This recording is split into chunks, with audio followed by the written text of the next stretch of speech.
May 12th, I would call the regular board meeting to order. Charlie, if you do roll call. All right, Chairperson Beecham. Here. Vice Chair Fogger. Here. Board Member Cadwalder. Here. Board Member Crawford. Here. And Board Member Straubing is absent. Let me know that he is attending a family function tonight. Move to excuse Andrew's absence. I'll second. It's been moved and supported. Any further discussion? Hearing none. All those in favor signify by saying aye. Aye. Opposed, motion carried. Approval of the agenda. Any changes or anything? No, sir. I would entertain a motion to approve the agenda as presented. So moved. Supported. It's been moved and supported. Any further discussion? Hearing none. All those in favor signify by saying aye. Aye. Opposed? Motion carried. Approval of the minutes. Need the approval of the April 14th, 2026 regular board meeting. Move to approve the regular board meeting. Supported. It's been moved and supported. Any further discussion? Hearing none. All those in favor signify by saying aye. Aye. Opposed? Motion carried. The April 14th, 2026 closed session. Need a motion? The motion. And And supported. Yep. it's been moved and supported. Any further discussion? Dan is the mover tonight. Hearing none. All those in favor signify by saying aye. Aye. Aye. Opposed? Motion carried. Safety moment. All right, we can get over to this wall. Yeah, so, down blinds, some do's and don'ts, do stay away from any down line or wire, 30 feet or more. Moving away from a fall line by keeping your feet on the ground shuffling or doing bunny hops. Report down lines immediately, call 911 or your local utility. Obviously, I stole this from somebody else, so their information's on there. Some don'ts, never touch the line, stay away. Don't ever attempt to move the line using items that are not net trash. Do not run, shuffle away with both feet on the ground to a safe distance. Don't touch fences or guardrails in contact with down lines.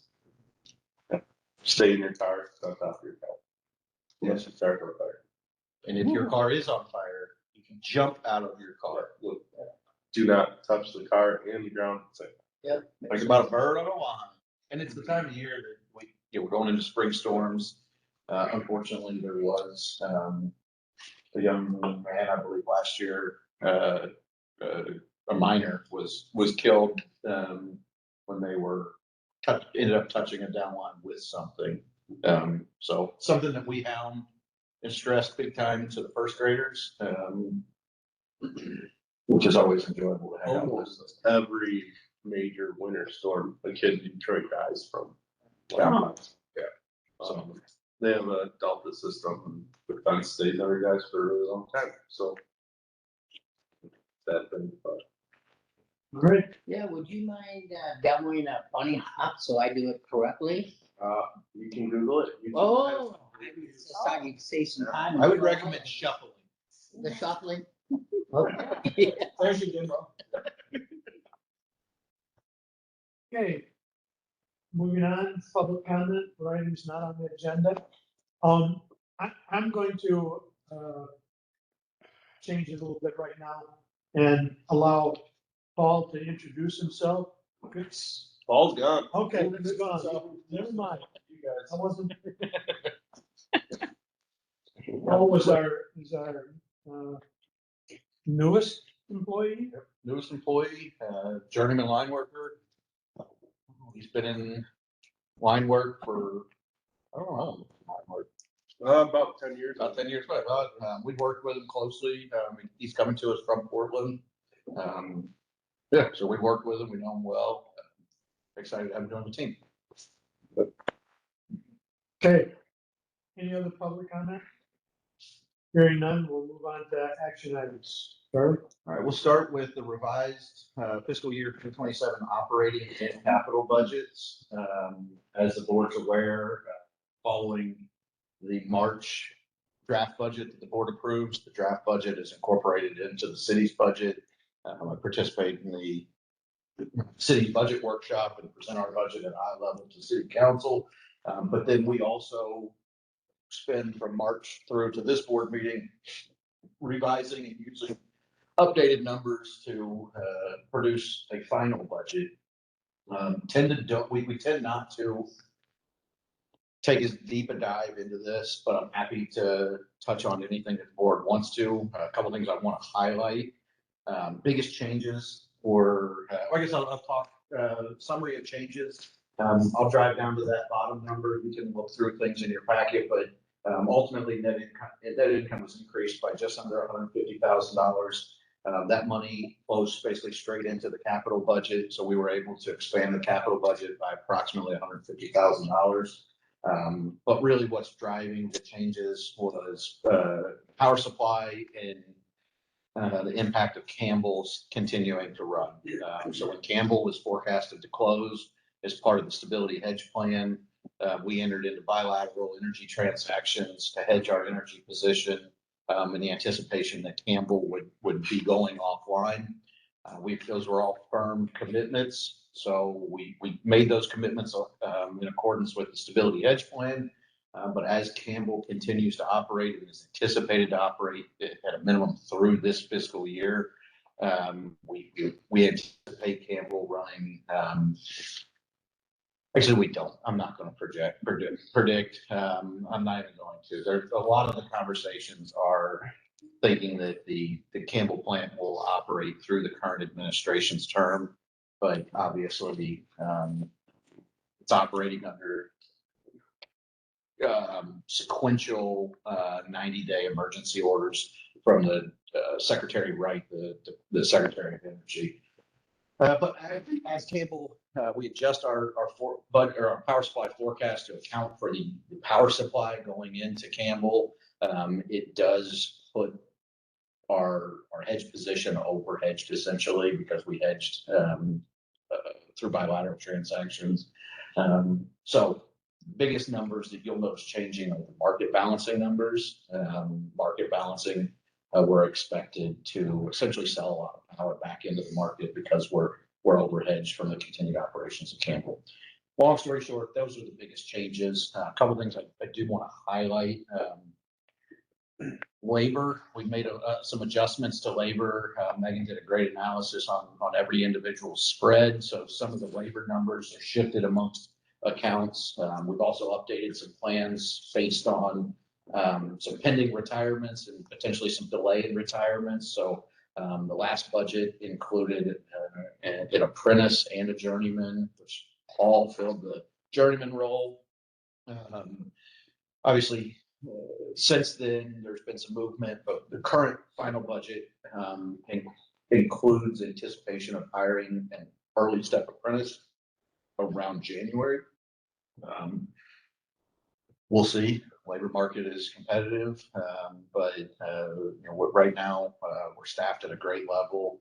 But there will be retirements, and we need to continue to funnel future generations through the apprenticeship program. We do have one apprentice currently who's actually graduating from school on Friday, and we'll be topping out in about 1,000 hours. Yeah, February. Yeah, February-ish. So the timing wise is kind of the thought is let's get our current apprentice topped out and then bring another one on. One of the challenges with apprenticeships is to start, if you get an extra body, but you don't get any more extra work done because it's exactly what it says. It's an apprenticeship. So with the work that we have scheduled for the rest of this calendar year, with Jared topping out potentially February-ish, that's the explanation from a labor standpoint.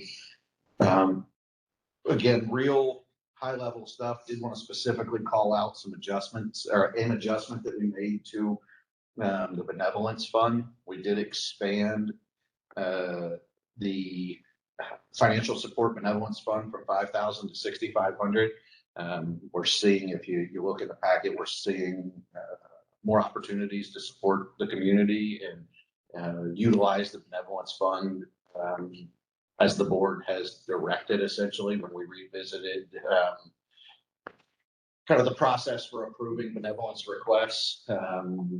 Based on that conversation, we're seeing, just opportunities that we want to support. It's been good. So, we did keep the in-kind, budget consistent at 11,000. Other than that, just wanted to touch base on the capital projects because we were able to increase the capital budget by about $150,000. We were able to add 2 projects in. If you'll bring up the image of Kent Street, it's a voltage conversion project on Kent Street. Kind of where the big red X is. The customer there is doing some facility upgrades, some expansions.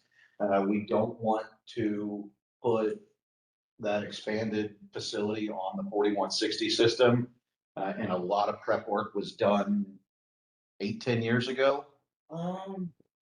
Yeah. So somewhere in that, but there's prep work done in that area, kind of opportunistically while we were there to put some cabinets or put some basements in, put some pipe in the ground.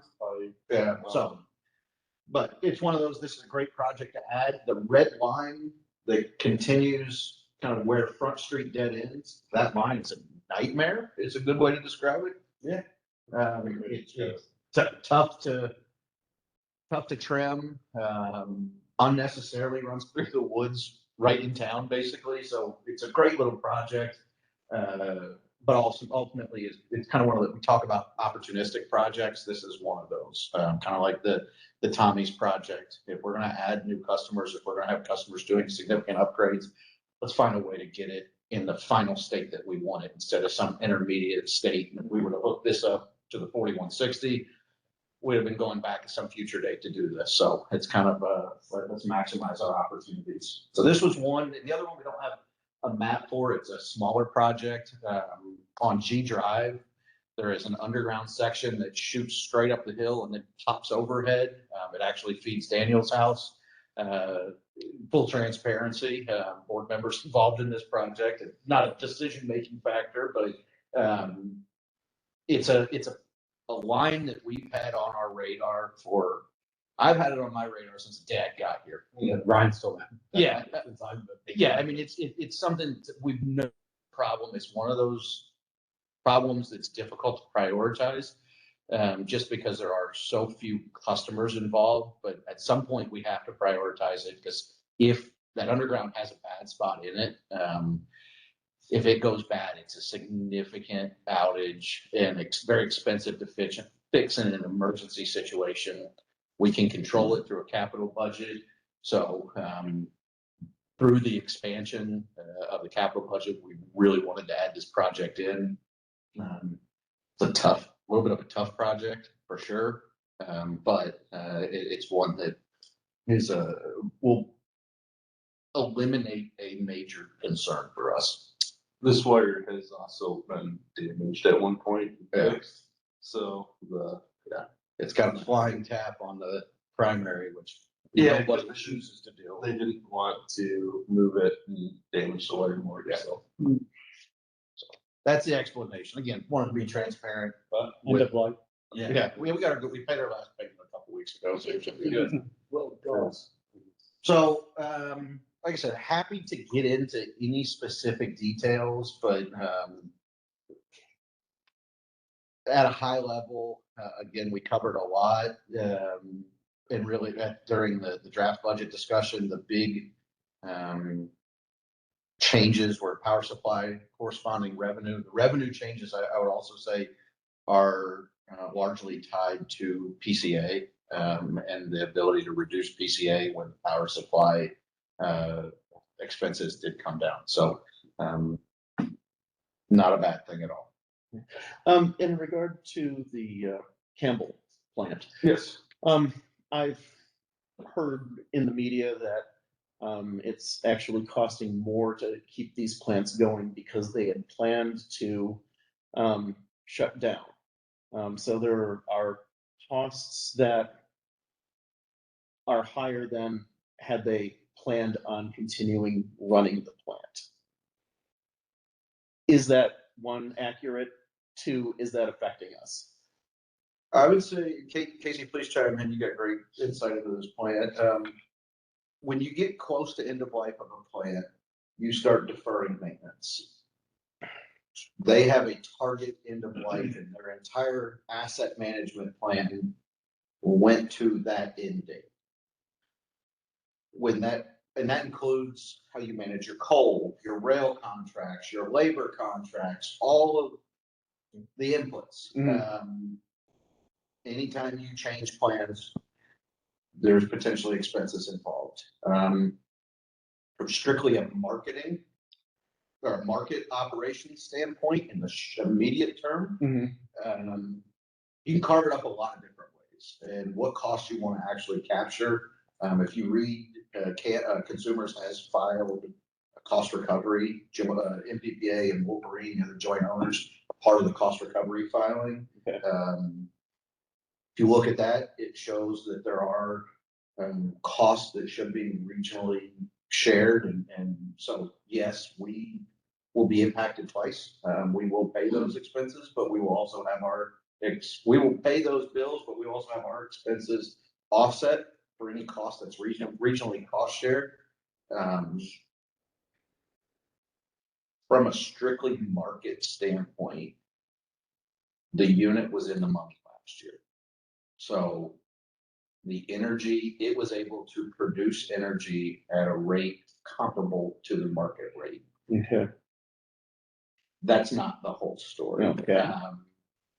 If you want to take this off, We'll talk offline more. just bottom line. Yes, Where- yes. Okay. It's impacting us. Let's carry the rest offline. Right. Just because some of what I have is speculation Okay. and trying to pull together multiple perspectives. And Right. I don't know what if we're getting the full, as a minority owner, we probably don't know the full story. So I will just chime in.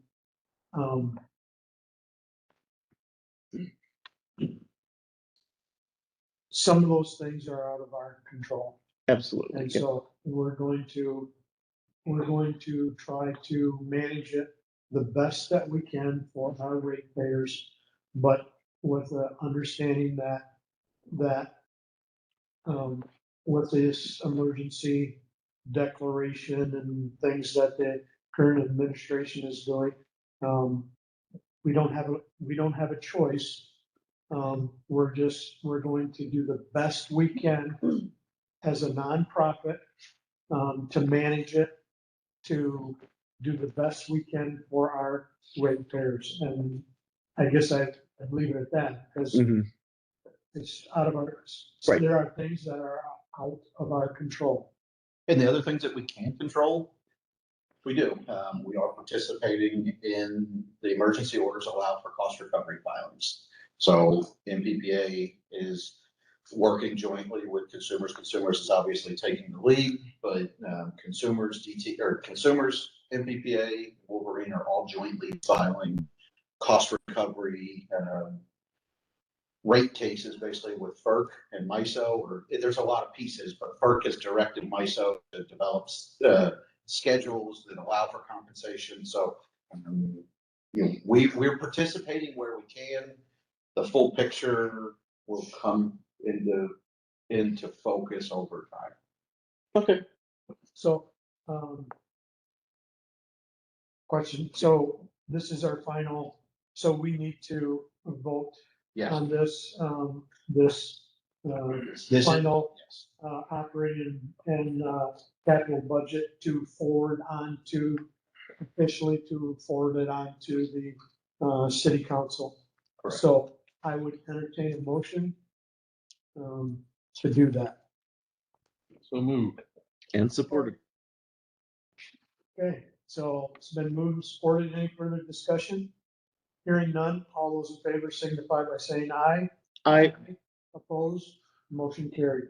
Charlie, will we have that by our next council meeting? I think that's when we have to open for the public to come in and ask questions about it.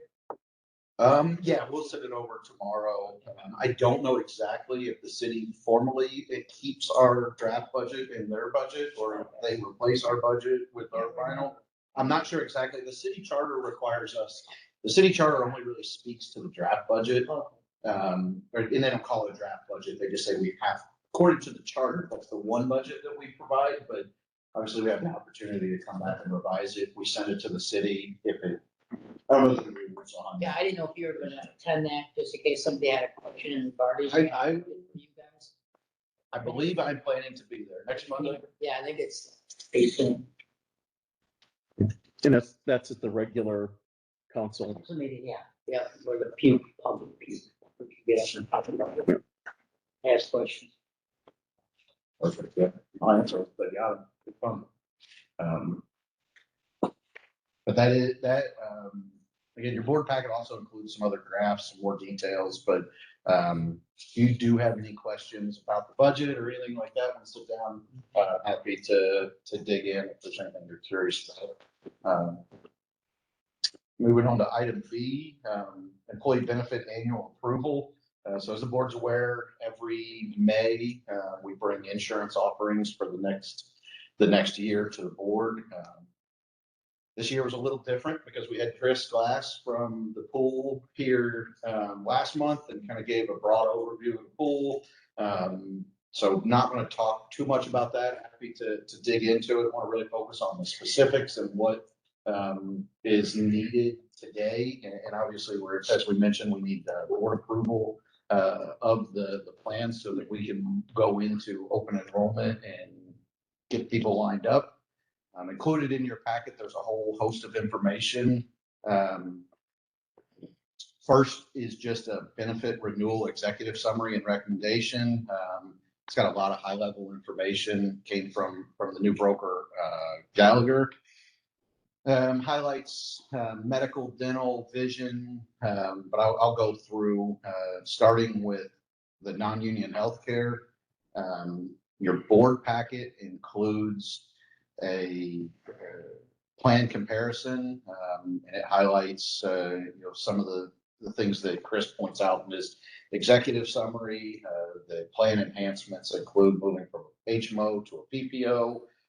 There's some changes with prescription coverage. There's some major changes in the employees to the employees' benefit on individual out-of-pocket max, family out-of-pocket max, co-insurance. There's a lot of enhancements to the insurance plan, which is one of the reasons that we ultimately made the recommendation. It also comes in at actually cheaper than our current rates. Your board packet, for comparison purpose, has the 12-month rates in it. If Megan, you will scroll to, but as we mentioned with Chris, the pool moves everything to a calendar year plan. So I wanted to prepare and show you 12-month rates compared to 12-month rates. But what we're actually proposing for the board is to adopt 18-month rates that would carry us through the rest of this calendar year, and it would carry us through a full calendar and plan year with the pool. And then our renewals would align with the plan year. Every January we get a renewal pricing, and we go into a new plan year. So the 18-month rates are approximately 6% higher than the 12-month rates. And that's just to factor in next year's rate increases. Happy to answer any questions, but the staff's recommendation from a healthcare perspective is to adopt the 2 pool health plans identified in the board packet. But before we do anything there, we'll have to open it up. Any questions about healthcare? Yeah, I see this as just a big improvement over what we had, especially the fact that this is a PPO plan that should anybody need something outside, they have access to it. And certainly I was not comfortable with an HMO plan before. And so, yeah, I'm happy to see it go into the PPO realm. And to be able to make these enhancements and still retain financial flexibility, I'm confident that we'll come back in a future board meeting, June, we'll get to it. But, and propose some additional enhancements and opportunities to return some of that savings to our employees, which is what we discussed last month as well.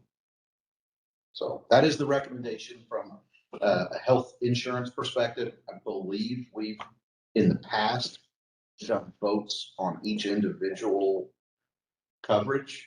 So we'll have a motion, second, and vote on health, on dental, on vision, on each of the services. That sounds familiar. Yeah. So happy to answer any Any questions, other questions? but we'll tackle health insurance Okay. first.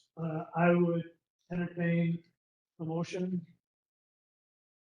for our people improvement.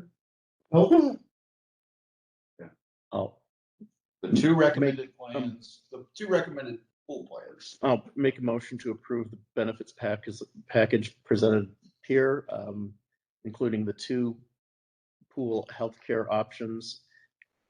And, well, We'll take. I'll yeah, stop we'll at take- that We'll take point. I should have written the memo slightly different. I started questioning it after it went out. I'll look at that. So Support. okay, it's been moved, supported. Any further questions, discussion? Hearing none, all those in favor signify by saying aye. Aye. Opposed, motion carried. Next, All right. dental. Dental's an easy one. We're not recommending any changes. It's a 2.9% increase. It's, in the executive summary Chris talks about how small the actual impact is to the employees. The Delta Dental Network Delta Dental seems to be the most widely accepted dental insurance. So a change would negatively impact our employees. So we're not recommending any change for dental and recommending a renewal of our current Delta Dental plan with the 2.9% increase. Entertaining a motion. I'll move to accept the dental plan as presented. Support. It's been moved and supported. Any further discussion? Hearing none, all those in favor signify by saying aye. Aye. Opposed, motion carried. On to vision. All right, vision, same story. Our vision, just as a reminder, is tied to our Delta Dental plan. So the only way we can continue to offer, this is the only real option from a vision plan standpoint. It's also 100% voluntary and 100% the employee's expense. So staff's recommendation is to approve the renewal of the Delta Vision plan along with the 3.6% increase. Okay, I would entertain a motion. So moved. Supported. It's been moved and supported. Any further discussion? Hearing none, all those in favor signify by saying aye. Aye. Opposed, motion carried. On to life, ADD. What is I'm thinking STDs, that's. All right, so these are great acronyms. This is a terrible one. It's life/accidental death and dismemberment is AD&D.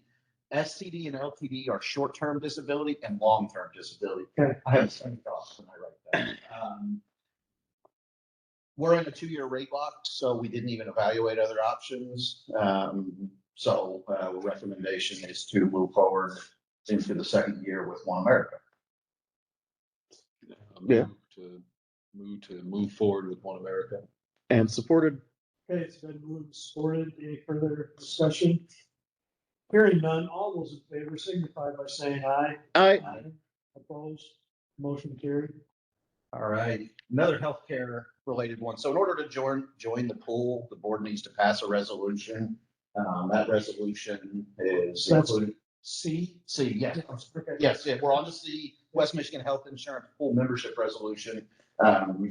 So this resolution essentially just is the board's expresses the board's desire and authorization to proceed with membership. It is a 3-year initial commitment, which we talked about. The other piece of this is because it's a pool, every participating entity has seated the board. So the memo also, or the resolution also designates a trustee and an alternate trustee. Julie and her crew handle the kind of the insurance, the HR. So we are recommending that Julie be named the trustee, and then myself be the alternate trustee. We don't really know what that time commitment looks like or what's going to be involved in that, but we figure that's a good place to start. We can change that at any time just with passing this same resolution and designating a new trustee, but Julie will represent us well. And I will also be there just to, more than anything, just to learn and understand the pool and support her in our efforts to bring good insurance and high quality insurance to our employees. Okay, I would entertain a motion. Yep, I move to approve the resolution included in the board packet to join the West Michigan Health Insurance Pool. And support. Supported. It's been moved and supported. Any further discussion? Hearing none, all those in favor signify by saying aye. Aye. Opposed, motion carried. Okay, All right, Casey's up. So I'll set the stage just a little bit and then we'll hand it over to Casey. Give me a hard time. We've been providing high-level updates on Casey's efforts to evaluate gas supply, explore, express our interest with MPPA housing generation. We've provided the board with quite a few high-level updates, but we're starting to get to the point where the project and the proposals are getting some meat on them.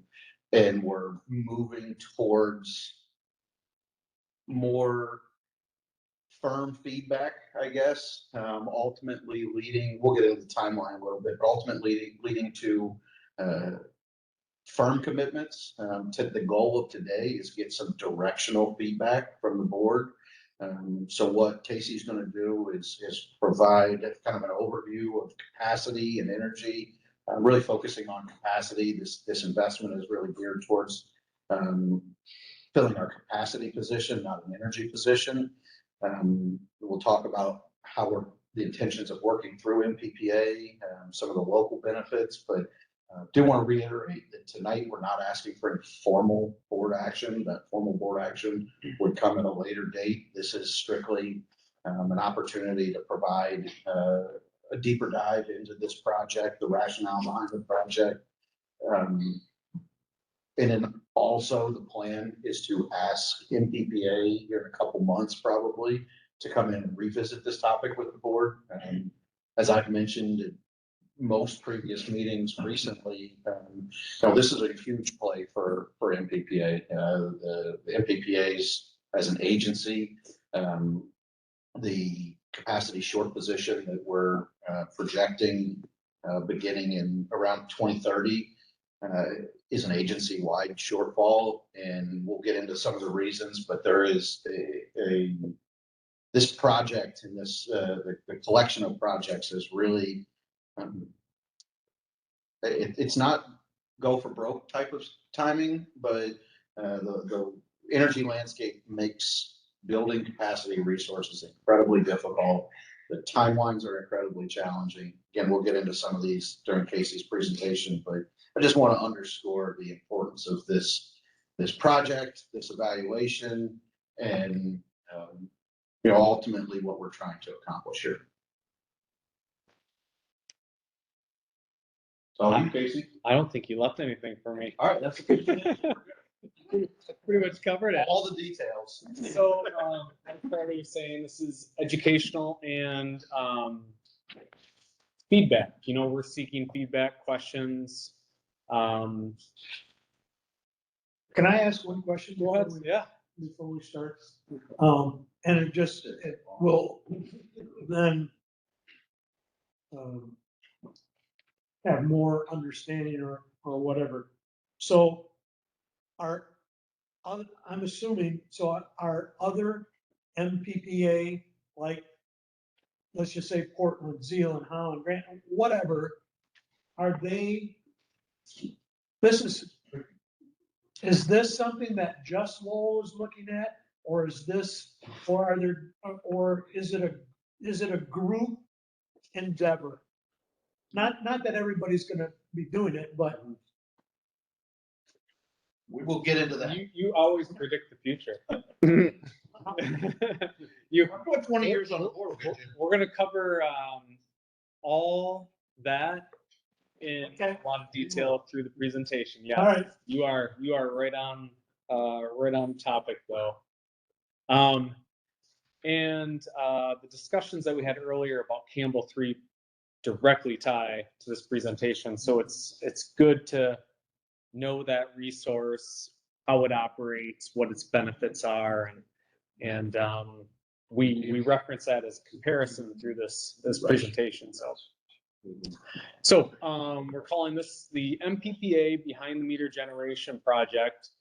Throughout these slides, I have acronyms at the bottom because we do cover a lot of acronyms and they do get confusing. So we'll talk about electric capacity versus energy, what the differences are between them from a resource, how MISO goes through the capacity accreditation structure for different resources, our future position with capacity.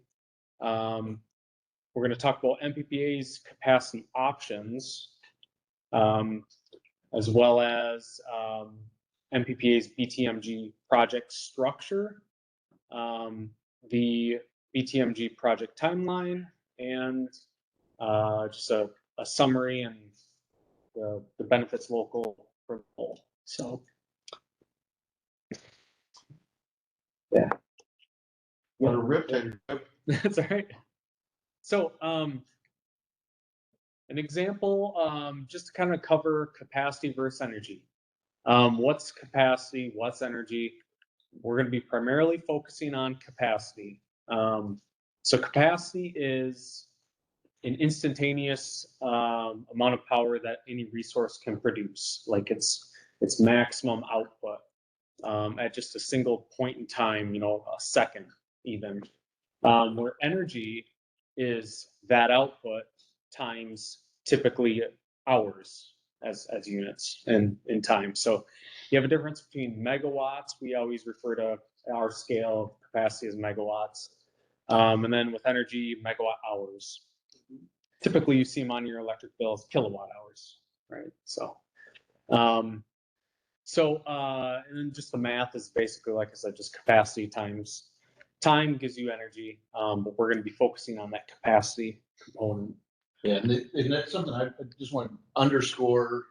In that case, I talk about this is a weird concept, or tends to be a more challenging concept to wrap your arms around because you're used to at your home paying for kilowatt hours. If I turn on a light and I let it run for so many hours, I know that's using energy. It's harder to put a value on your ability to use energy instantaneous. And the analogy, we tend to lean towards water type analogies. You think about filling a swimming pool, the total volume of water in that swimming pool is the energy. It's a product of how long do you run that hose that's delivering an instantaneous amount of water for how long. And I like using that example because it's really about stress. You can fill a pool with a garden hose or a fire hose. You get to the same point. It's just a matter of how long does it take. And when we talk capacity, it's really about when is the system most strained. You'd rather put out a house fire with fire hoses, regardless of how many garden hoses you have, because you need to deliver a greater volume of water instantaneous. So again, it's hard to, and we'll get, Casey's got a great illustration here, but really want to hone in on this is a capacity, and that's going to be a continuous theme through this. The capacity is not the same as energy. They're very much tied together, but we're focused on what can be delivered instantaneous. It's grid support is really what we're about. It's about when the grid gets to the most strained conditions, are there enough resources to meet that 1 hour of on the whole grid, and we have obligations to meet that need and support our contribution to the overall system. So remember, again, just keep in mind instantaneously what is available instantaneously, not over time. You know, what can we say we can make available right now? Yes. Like I was saying with Campbell 3, just to kind of compare capacity and energy between our turbine generators here and Campbell 3, those two resources. So the yellow bars with capacity, you know, we actually get more capacity from our turbines than we do from Campbell 3. But again, with energy, that's your time product. How often do you run those units? With our turbines, we get very little energy because we operate them very little. Where with Campbell 3, it typically operates, I think, about 70% year round. So, you know, 70% around the clock. But that's Campbell is part of the aggregate of all of the energy that we get. Or all of the capacity that we get. Yes. Yeah. Yes. Yeah, that's just an illustrative example of the difference between capacity and energy. Not all capacity resources produce the same energy. Yep. Campbell's a great example of the world used to be more one-stop shop. When you're investing in baseload, you're getting capacity and energy at the same time, because it's baseload. It's the bottom layer, so it runs all the time. Where our units are like the extreme peakers. You got peakers, and then somewhere further out, you have R2 units, and they just don't run much, but they're available for grid support. And we obviously let the board know when we hit those. Do we always get the same capacity from Campbell? We don't get more or less, don't we have a contract or something? Yeah, you get the same, it gets a little complicated because there's what you call financially firm capacity and unit contingent capacity.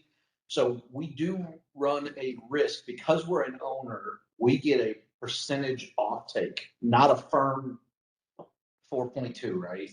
4.6. 4.5. We'll call it a nice 4.5. Yeah, 5. So we, instead of getting of the full nameplate rating, we get 5 megawatts out of that.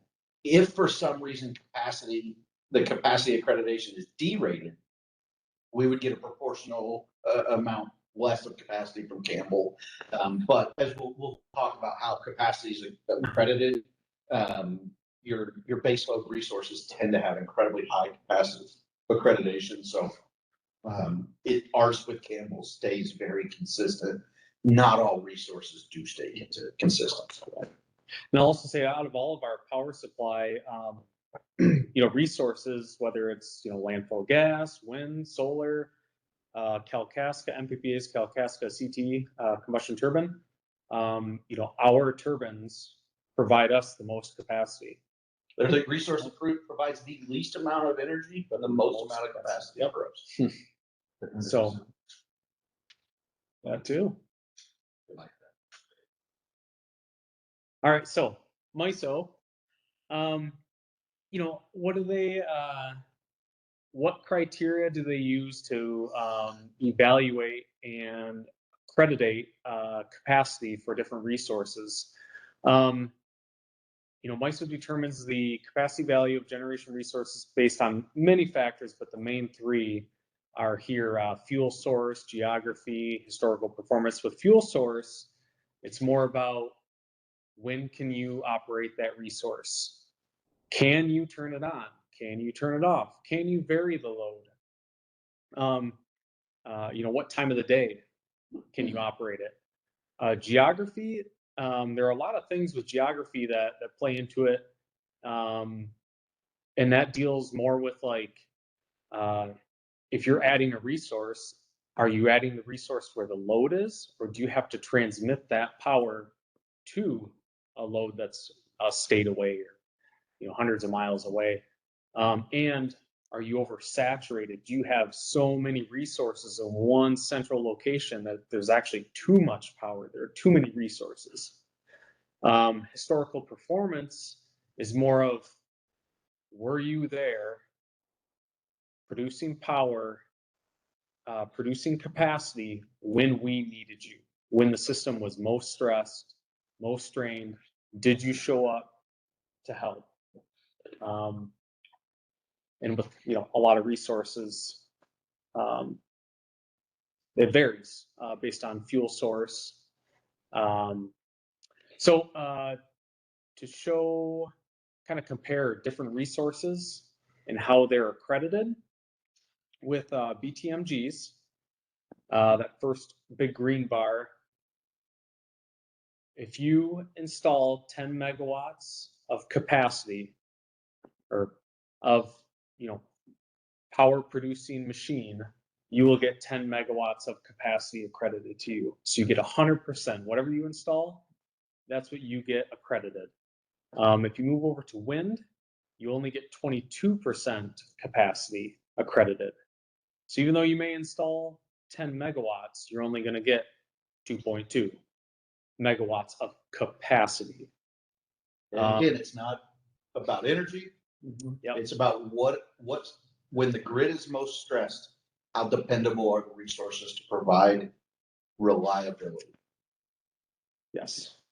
With solar, initially you get about 40% capacity, but then after that, after the first year, you're more performance-based evaluated, just like wind is, where did you show up when we needed you?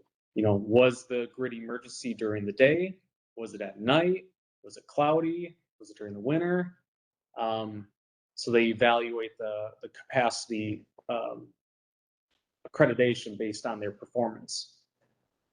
And then battery storage initially starts out at 70%, but then, and this is kind of the newest resource that they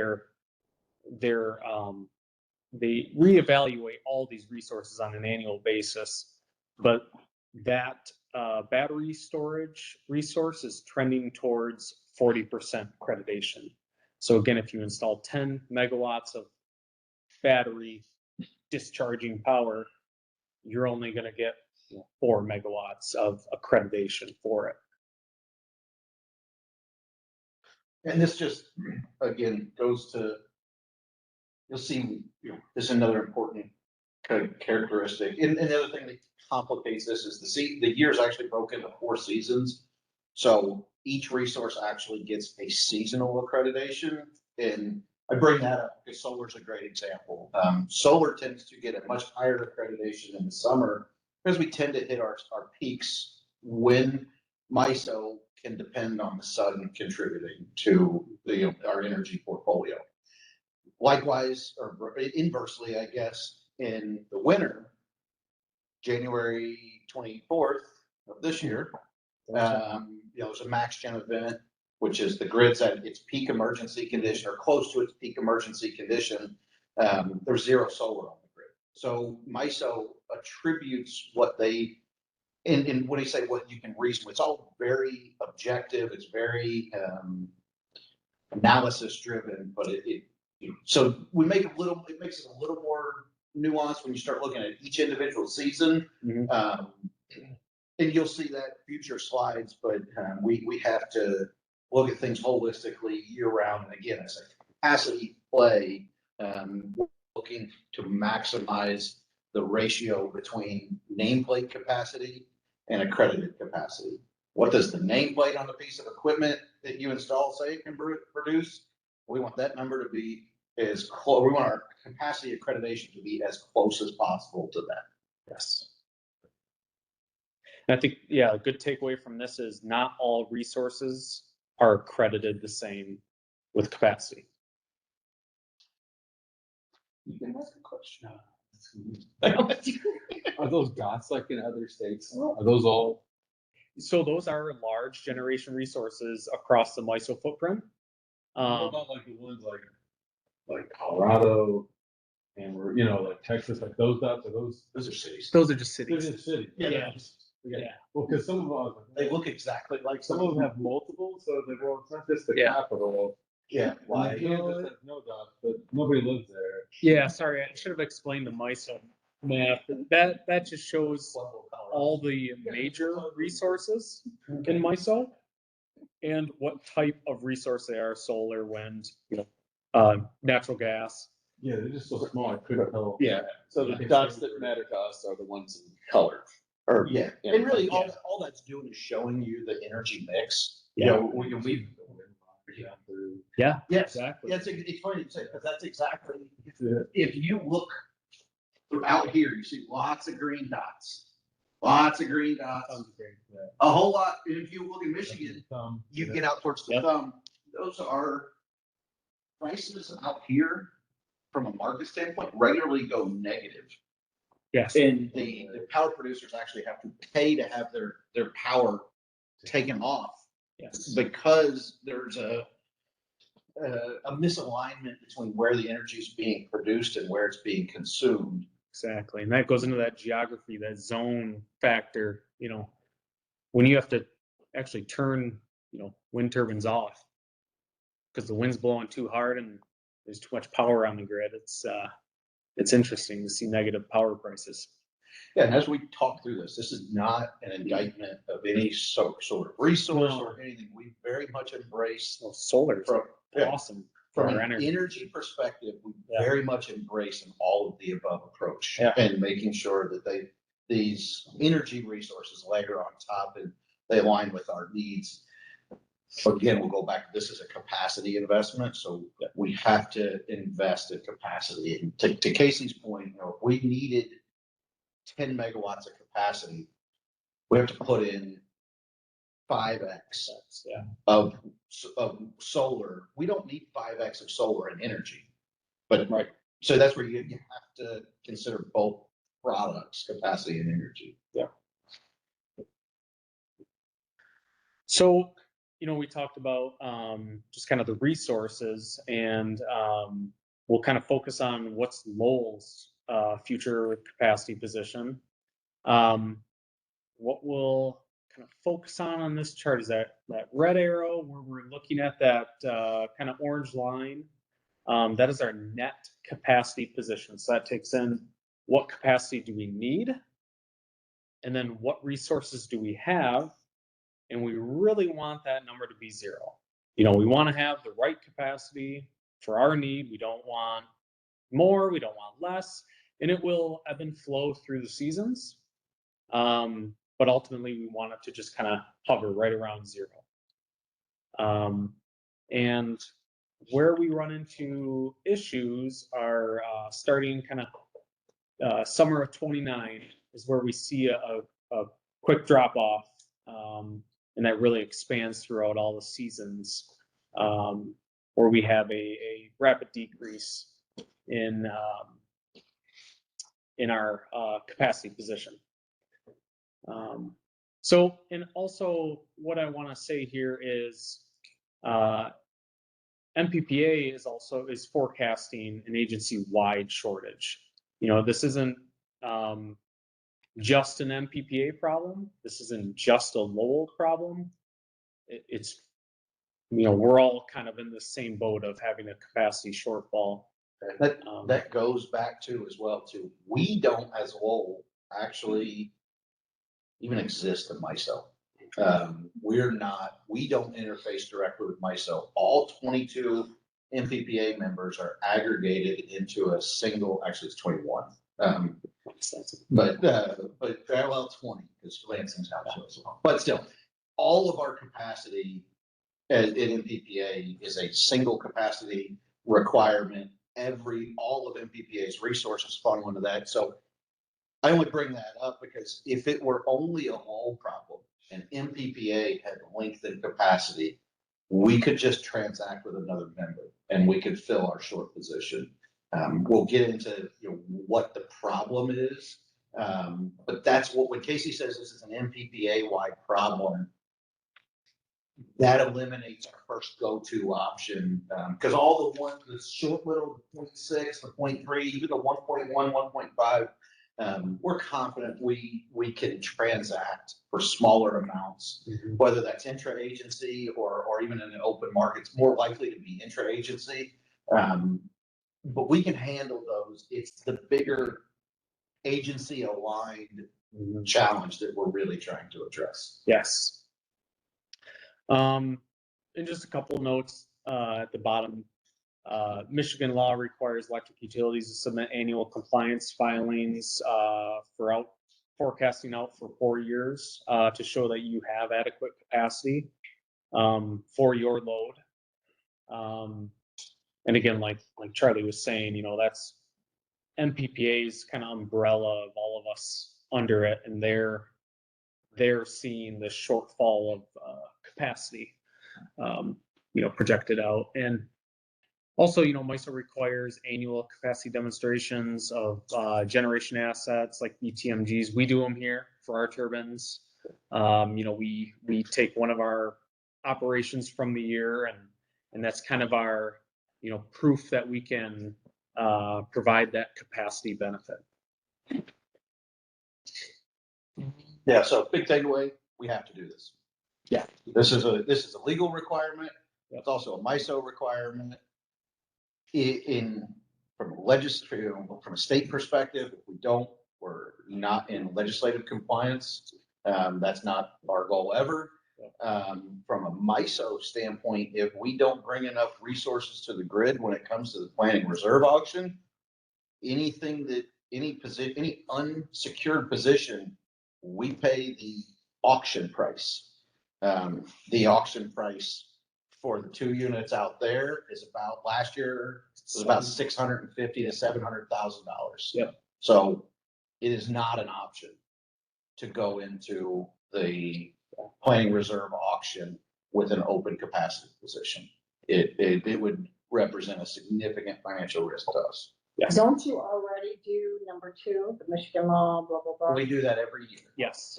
I Yep. thought that was already in place. Yes. Yeah, we just put it there to, if you ever wonder why, because we're gonna send this out after the fact, and we're gonna revisit this topic throughout the year. So that's one of the intentions of this, is to also put some material in your hand that you can reference back to during future conversations. So if you get to this slide, the big takeaway is this is a legal requirement, a MISO requirement. It's not something Casey and I sat around and dreamed up. Okay. And just for reference, the in the bar graphs, the orange bar, member resources, those are our generators. So that's kind of how our generators fit into that graph. So Why did you name it member resources? This is an MPPA graph. MPPA produces this graph, and they just member assets. So we're, Lowell, the member of Lowell, and those are just our resources. So it runs through the chart runs through the 3 options, really. At its core, we can invest in projects with MPPA. That's the green bar, that's Bell River, that's Campbell. Jumped ahead. Oh, my bad, go ahead. But that's good. I forgot what the next slide was. Go ahead. So before you, Still under, so what I'm seeing from this chart is what you have circled. So the contracted power supply, as we go out further, is less available because, Yes, perfect, keep going. Bill, well, keep going. because again, I'm looking at where it's the blue line, where we are. I mean, we're good, right? I mean, we're summer of 26, 20, the first one, we're good. We're the next one, we're still meeting it. But it's when we get down here, I'm looking, okay, we're not meeting, our bar graphs are lower, but they're lower because of contracted power supply. They're not lower because of member resources or project assets. They've come down where we're not meeting the need because of contracted power supply. Yes, that's exactly, and part of that, and there's a lot of different pieces. Part of that is we've already entered into some long-term bilateral transactions for capacity that's filled that. You see some of them fall off. The other places that we contract for power or for capacity, we just get into straight market purchases, but then we get a certain capacity accreditation from our purchase power agreements. All the different solar PPAs, we don't own, MPPA doesn't own any assets at these solar, we just agree to offtake the power. So that's contracted, it's firm, it's unit contingent, but it's firm term, firm pricing.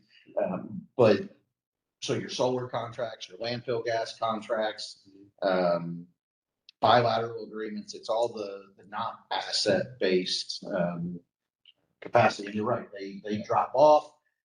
Solar accreditation is projected to continue to drop off in future years. MISO is looking at a model called effective load carrying capacity of resources, and to boil it down, they're going to continue to drill into how much value does how much marginal value does the next resource provide from a reliability standpoint? If you're adding another solar farm, it doesn't, the 100th solar farm does not provide the same support as the first solar farm. Because you know that 100th one is going to produce power pretty much identical to the first 99. So we do expect that forward curve on contracted power supply to continue that downward trend as market rules change, as our contracts roll off, there's a lot of different factors. Well, and part of that number though, that we're seeing dropping off, isn't that also what is in question of what is guaranteed to be available for capacity? So you're thinking about Campbell? Or anything? Campbell's a big one. Campbell did not enter into the planning reserve auction this year because they were not planning on running. So we don't get capacity from Campbell. We already don't get capacity from Campbell. There's opportunities to sell it into the market for replacement capacity. You start getting into some nuanced market details, but this is, yes, they're factoring in some of those unknowns. Some of the market rules are unknown. Right. This also talks about gas supply, which we know we get from consumers, natural gas. I know through a lot of the towns and through there, they've been putting in larger lines, more gas. Do we have the capacity? Yes, that one. In 2028, 29, are they there to meet our needs if you were to put in other turbines? Because it No. sounds like it's gonna fall on them for a lot of that to be able to supply us that natural gas. So are they behind the 8 ball too, and that could potentially hurt us as well? I'll say, Casey, you dug way into this. Yeah. We need to make upgrades. Yeah, again, you guys are perfect. You're feeding right into the future slides. But yeah, basically, we would need a higher pressure line to this facility to deliver more capacity, right? Capacity. I'll say we need to expand our We need to get Capacity, exactly. Does consumers even have a large enough feeder for us? Yes. Okay. Yes. There are more upgrades that need to happen. High pressure lines need to be extended, and we have to redo metering and stuff. But we are. It is very feasible. We're active and I'll preface a future slide with the timeline. A lot of that preliminary work has occurred over about the last year. Casey's worked closely with NPPA to kind of, the first step is how many projects pass the sniff test, basically. You at a high level, are there any fatal flaws? Is there air permitting? Is there land constraints? Is there fuel supply constraints that can't be overcome? So we have a dollar figure and of what it would take. I don't want to necessarily share some of those details because we don't know how the project's ultimately going to carve up. We're still fairly early in the, this year, again, stealing the future thunder, this year is the deep analysis year. So we'll dig into that, but at a high level, we would need to upgrade gas. It's already been identified and it's not been identified as a fatal flaw in our project. Yep. Okay. All right. So we kind of already covered this, but just to review, so what were, MPPA's capacity options? Joint ownership model, like DT, Bell River that we have. Those options just aren't out there. And all the negatives that kind of come with them we talked about control. right? What can we control? What can't we control? Who's in the driver's seat? Who's not? Bilateral purchases, those are those contracted power supply, that bar that we were looking at. So that's kind of like your spot purchasing somebody else's resource out there, kind of claiming somebody else's resource, but it's always term limited. You buy a year, you buy 2 years.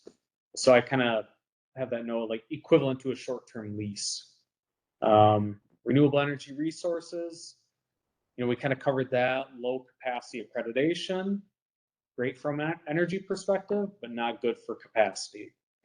New construction of a single large scale MPPA project. So we're talking like one big central power plant. Combined cycle plant or something. Yeah, one big thermal combined cycle plant. Challenges with that, large gas infrastructure. You need to be near a transmission line. You're talking big power, big gas. And lead time on that is 7+ years from conception to finishing construction.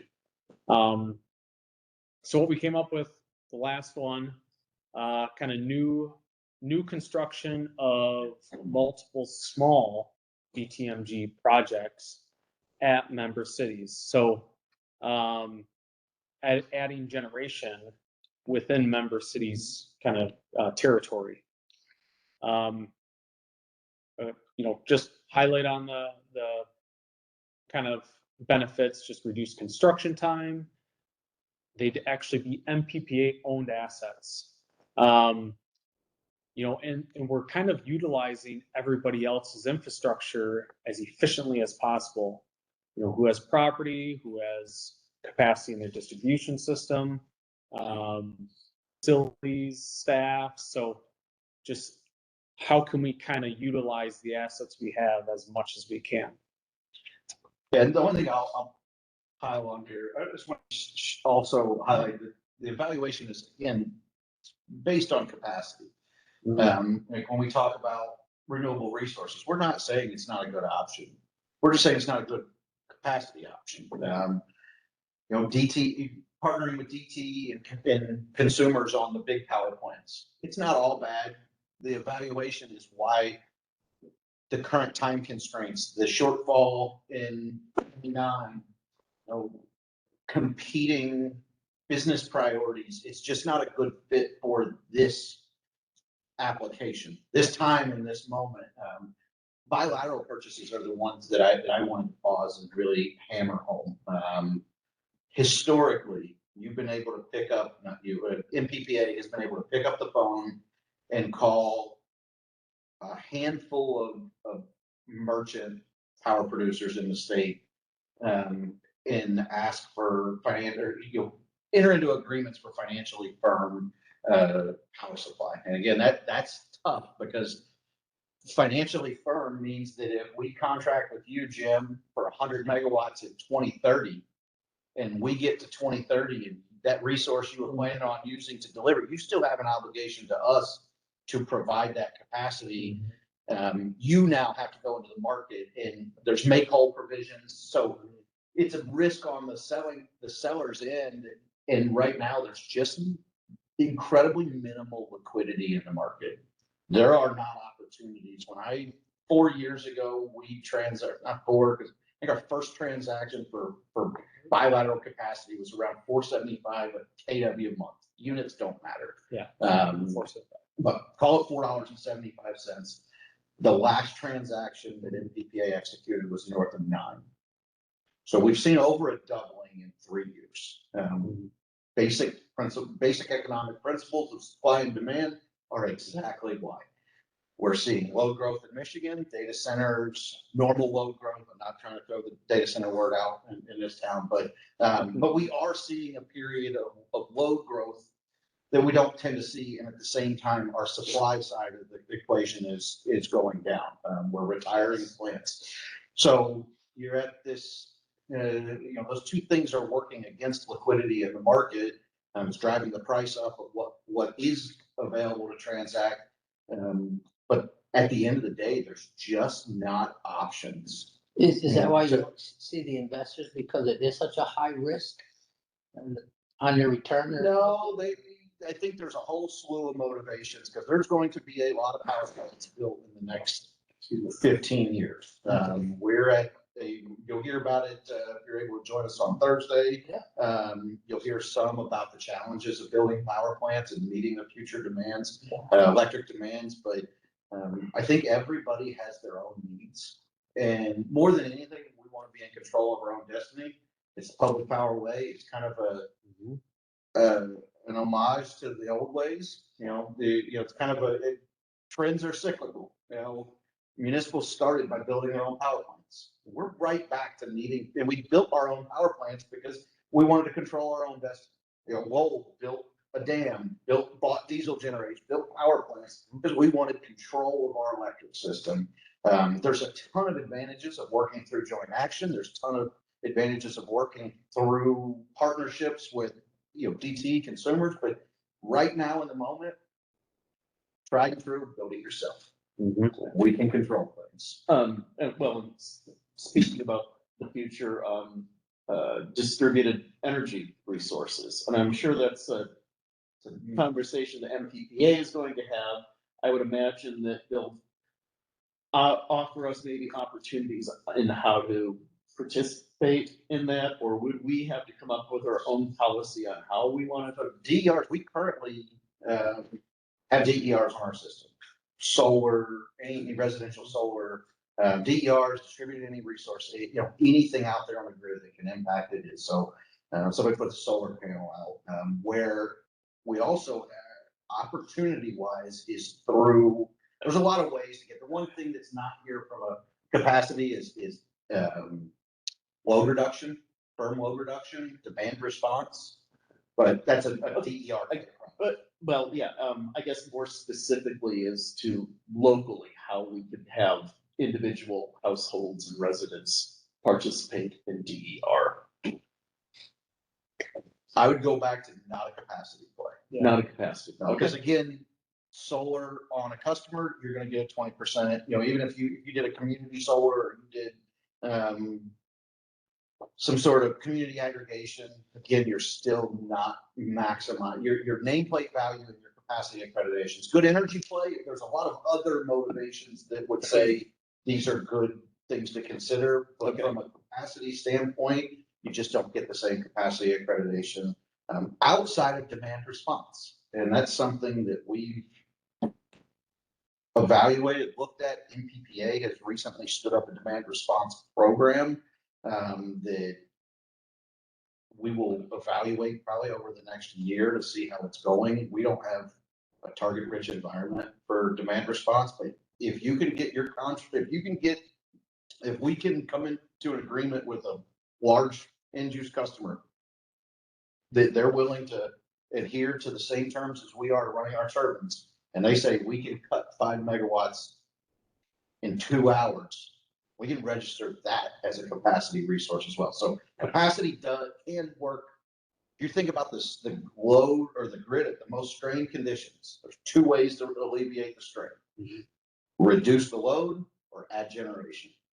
To MISO, they don't care if you're reducing load or you're turning on a turbine. To them, it's equal benefit. So there are some other options that we will be exploring. Again, demand response, it's all leased still. There's still no asset. They're still counting on an end use customer saying, yeah, I can continue to do that. I can continue to do that. And you're buying capacity a year at a time instead of something like building an asset that once your debt's paid off, you're getting capacity for your O&M expense, basically. All right, we'll go on to the next one. So Here's the answer to your question, Barry. the BTMG project structure. So kind of what are we talking about? What's MPPA's vision for this? So at multiple cities, we would have multiple generation assets, right? Multiple capacity resources. This isn't specific to any manufacturer. This is just representing one consistent type of unit. MPPA is currently going through and evaluating what's the most cost-effective unit, but standardization is key to cost reducing cost and efficiencies. So basically, we have multiple generation units at multiple cities, all kind of feeding into MPPA as an agency. MPPA is aggregating all that capacity, and then they're distributing it amongst the members. And then, it's kind of a self-feeding loop where we're obviously in need of that capacity. So it comes back to us, it comes back to the other host cities that would have, generation resources, capacity resources at their cities. But again, that's kind of like the structure. Instead of having all these generators in one spot, at one large scale generation facility, we're kind of spreading it out and simplifying the construction, the time frame, multiple facilities being constructed all at the same time. And again, benefits, obviously MPPA members, we're in control. When do they operate? When do they not operate? Outages, maintenance, project financing is a huge thing. MPPA is looking at financing all of these assets, so we don't have to issue debt. We're not incurring that debt. That's We do not not. debt that sits on our books. Correct. So that's a huge benefit. And their rating, we're able to leverage the financial might of MPPA for a more advantageous interest rate as well. So borrowing costs are reduced through MPPA. Interest rates. Efficiency of bringing it to those bonds to market is more efficient with MPPA. So these generators would only run when capacity is needed, or you could generate off and on to all kind of. So one of the resources that they're evaluating, so there's a lot of revenue streams. We talked about this as a capacity, but there are non-capacity revenue streams that we would want to monetize. One of them being energy arbitrage.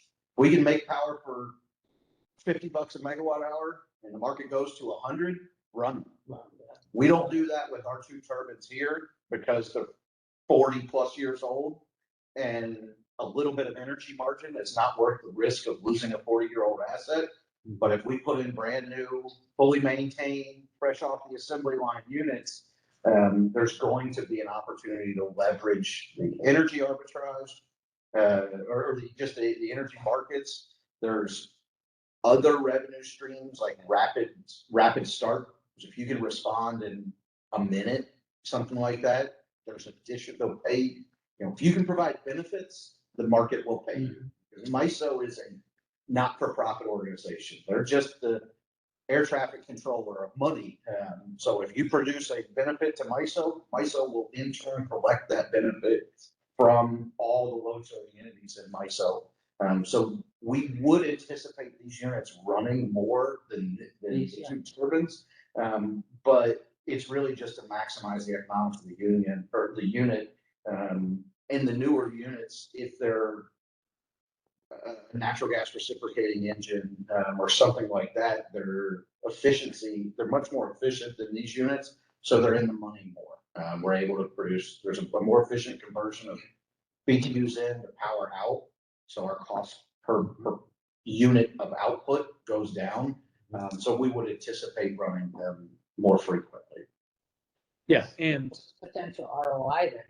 Just depends on what it's gonna cost you to build them at the time. We're going to dig into that. It really, yes, we're MPPA's investment.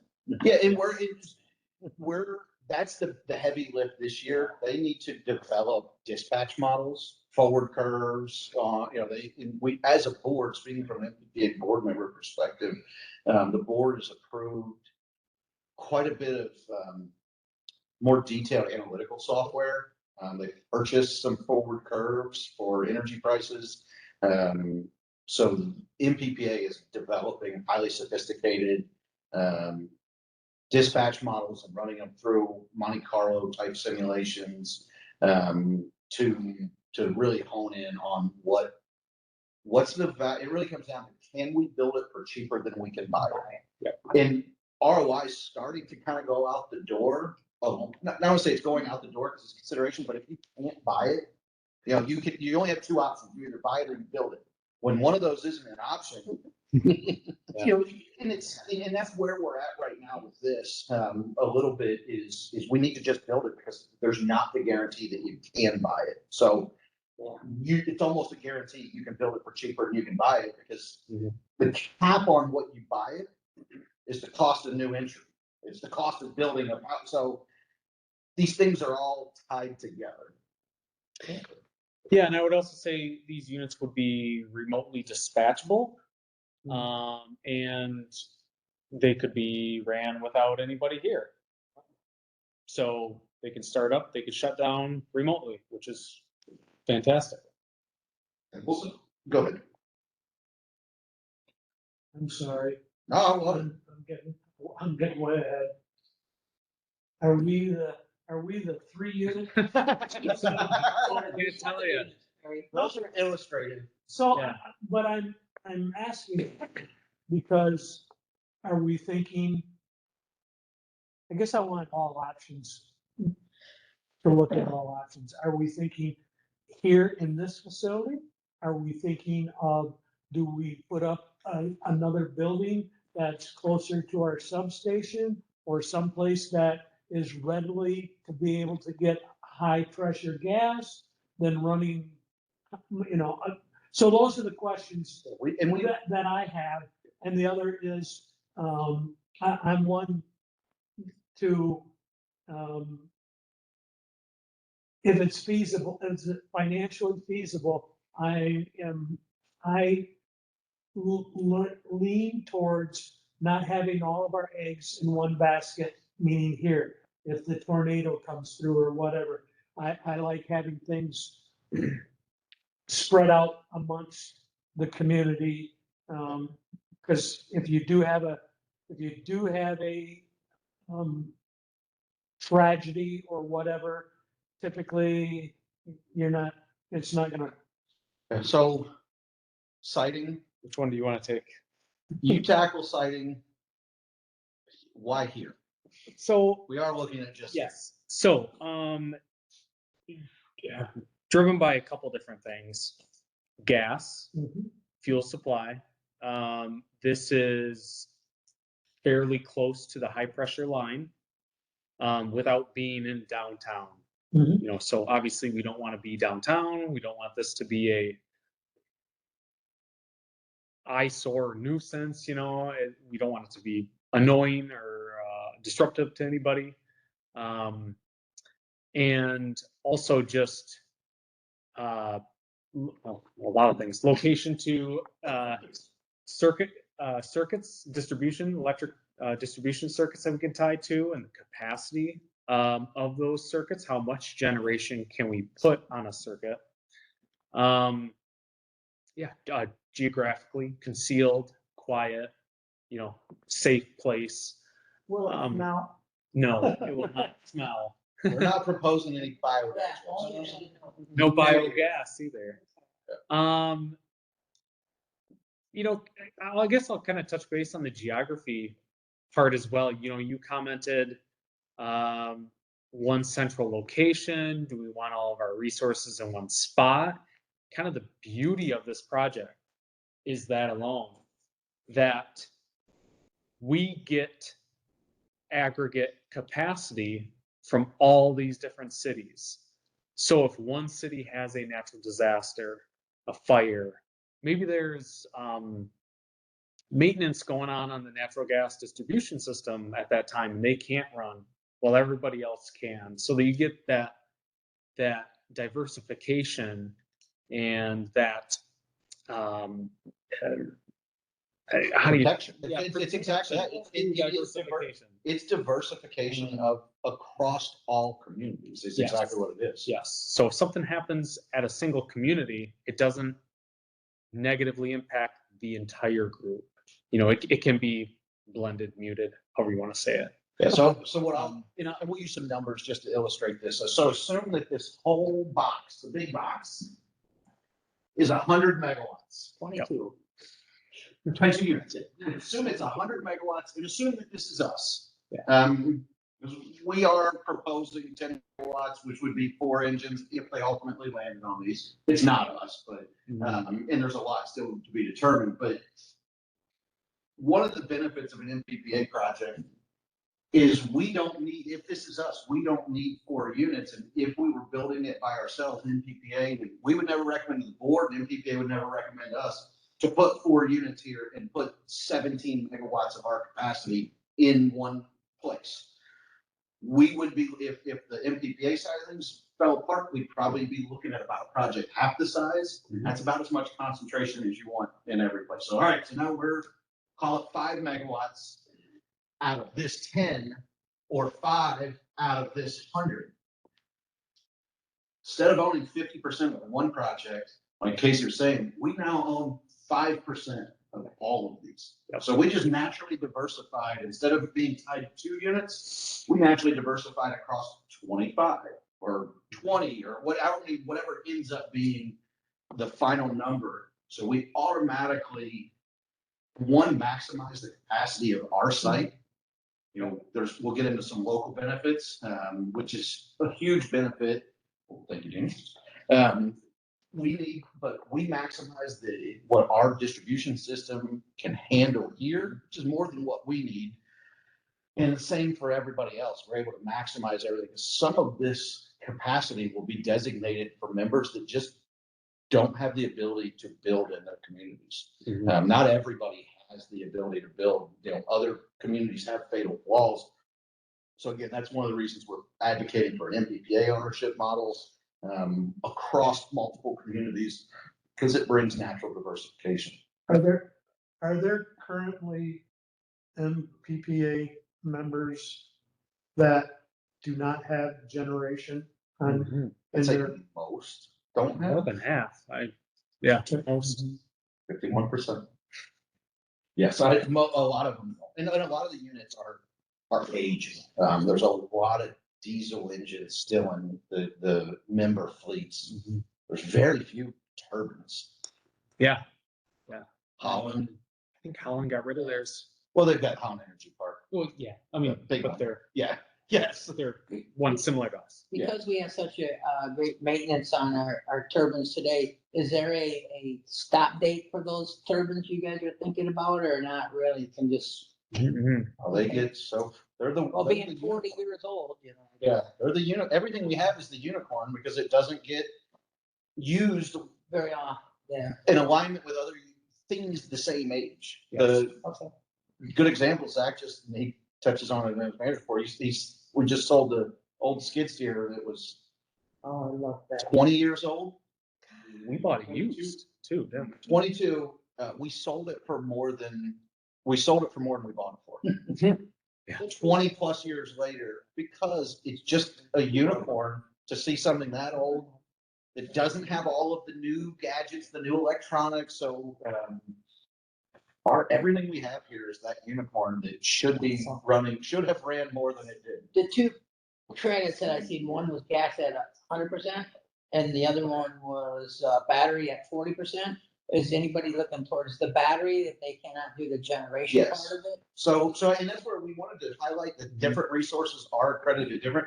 MPPA is put out an RFI and an RFP evaluating multiple technologies from multiple vendors. Yes. Looking at reciprocating internal combustion engines, what they call linear generators. I don't know what that means. It's a newer technology. Casey's probably get into the engineering. And then BESS, battery energy storage systems. BESS can be a good capacity resource. The challenge that you typically run into with batteries is you need to maximize the various revenue streams that we talked about. And one of those revenue streams, every revenue stream for batteries essentially involves discharging your batteries to the grid. Well, if you discharge your batteries to the grid, you now run the risk that your batteries will not be fully charged and available during what they call peak reliability hours. So that's where you see that capacity accreditation creep down on batteries. Yeah, but couldn't you control half of it? So I'm gonna release the power here, but this one, we're always gonna maintain maximum capacity so you can meet those criterias. Operating batteries is incredibly complex, and I would defer to NPPA on the economics of a model like If that. we get the chance, maybe I'll ask you those. Yeah, perfect. I think another unique thing about batteries to kind of define is they don't actually produce like power, Mhm, new power. correct. They've taken power from the grid. They're now going to release it. So it's actually not a producer of power. It can store, it can transfer when needed, but it's not new. It makes the duct bill. Cause smaller. I know most. Yes, exactly. I know these are larger scale batteries, but everyone I ever used, when it got to certain charge, uncharged, it would just, boom, I'm not gonna give it anymore. They do I that, just yeah. can't do Yeah. that, cause I don't wanna have to Self-protection. try to recreate it and hopefully it comes back to life when I'm charging it. Yep, exactly. Good with this one? All right. So kind of the project timeline, where are we at? We talked quite a bit about that 2025, the MPPA member evaluation, where MPPA really took a look at all member cities. Who can host a generator? What things do you need to host a generator? You need fuel supply. Can your electric distribution system, handle that additional new generation resource? Is there a physical location where it can be put within the city limits? Staffing, just all sorts of things that kind of, the MPPA looked at, environmental impact. And, we along with 4 other cities, have kind of been narrowed down as most efficient cities to host generation resources. So today we're in the 2026 arrow. The first one, members provide directional input and non-binding commitments. And that's where we're at today. Future steps, end of 26, early 27. And while I didn't put the MPPA is planning on actually coming to a board meeting, I don't know, next 2 or 3 months See if I can get them in July, August, something like that timeline. to have them basically go through and review their process and where they're at in more detail. Is there a model out there already in place that's already doing this? And we're just kind of mirroring that, or? So I can speak to that a little bit. So there's 2 different types of joint action agencies. There is what's called a project-based agency, which is what MPPA is, where we choose which projects we want to invest in. And we happen to be invested in almost all of MPPA's projects, but there are certain members that can say, I'm not really a fan of that, we're not going to participate. So that's called project-based, where we have a lot of control. The board has a lot of control over where we're invested. And then there's what they call an all requirements model, where the joint action agency manages power supply and they give the member a rate, and we would just be a customer. This model, I would say, is, yes, it's out there. There are other joint action agencies citing resources in member communities. So the model is out there. The legal analysis has been completed, because we also have to make sure that we're not breaking any laws. Why would that be? Because we're following somebody else's model, or? No, this is separate and aside. Kind of what would the fatal flaws be? Are we plowing new ground? So, the model's out there. From a legislative perspective, Public Act 448 allows, it essentially says that any municipality can do things jointly that they can do by themselves. So we have to make sure that, there's a legal structure that allows us to jointly work together So that's there, and there's a model to build off of, but our model, I think, there are certain non-negotiables, I would say, for us in a project-based agency. Some of the Michigan utilities are participants, are members of other joint action agencies, and actually do this right now, but it's in an all requirements model. And they're more or less just plucked there and they're sat there, and it's kind of a hands-off, don't touch model, where we'll get into some of the local benefits on the next slide, I think. It's, for us, it's the best of both worlds. We're gonna retain operational control if we want it. So if there's a jump ahead a little bit, but one of our big motivations is our transmission line. We spent a lot of time, Casey did a great job of 4 or 5 years ago, doing board education on operating our units in island mode. Having these 2 units, that wasn't feasible. Adding 10 megawatts, will potentially be able to decouple from the transmission grid, kill our transmission line, operate in island mode, and maintain our transmission line without ever taking a transmission outage. That's a huge piece. That piece is new to our model, I would say. MPPA's model, where at your all requirements, they're just sat there. They don't have operational control. They're remotely dispatched, they're remotely monitored, they're under service agreements. Like the actual host utility doesn't really do much with those.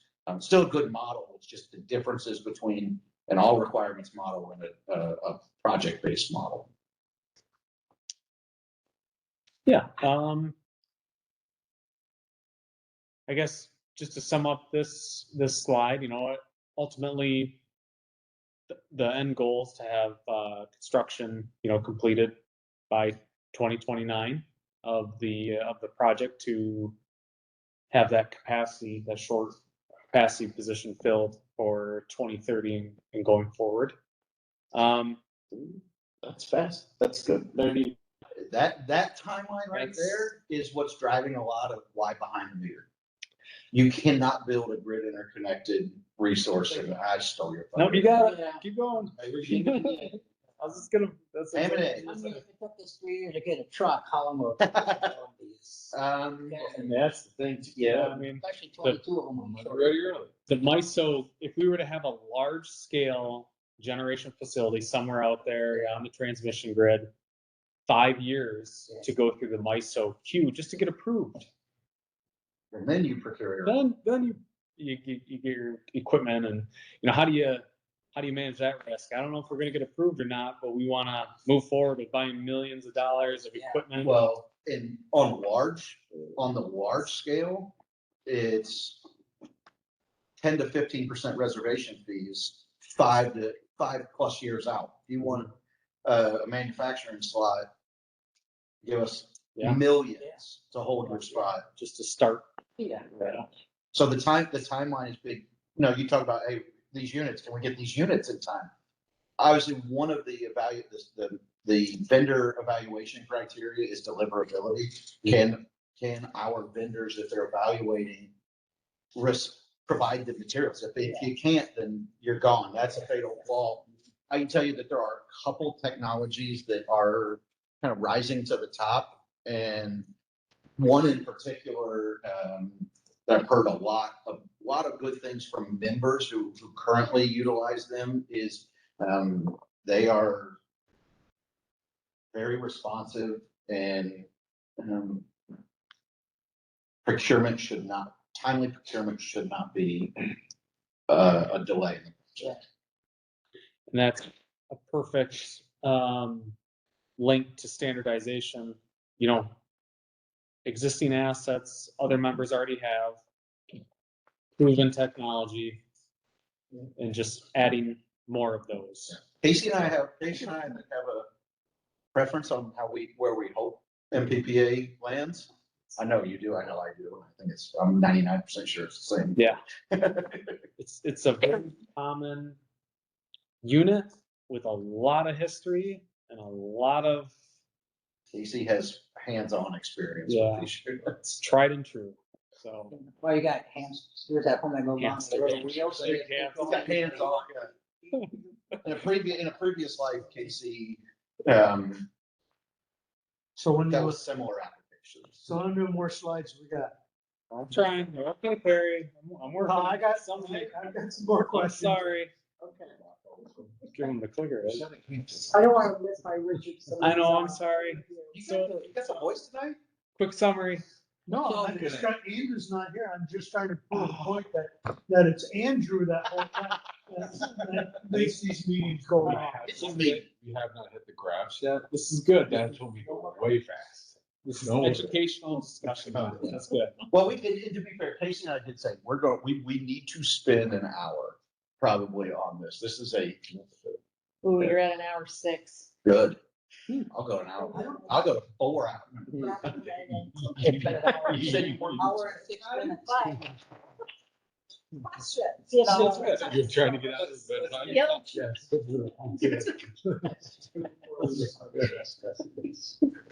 So, just to summarize, the problem we're solving,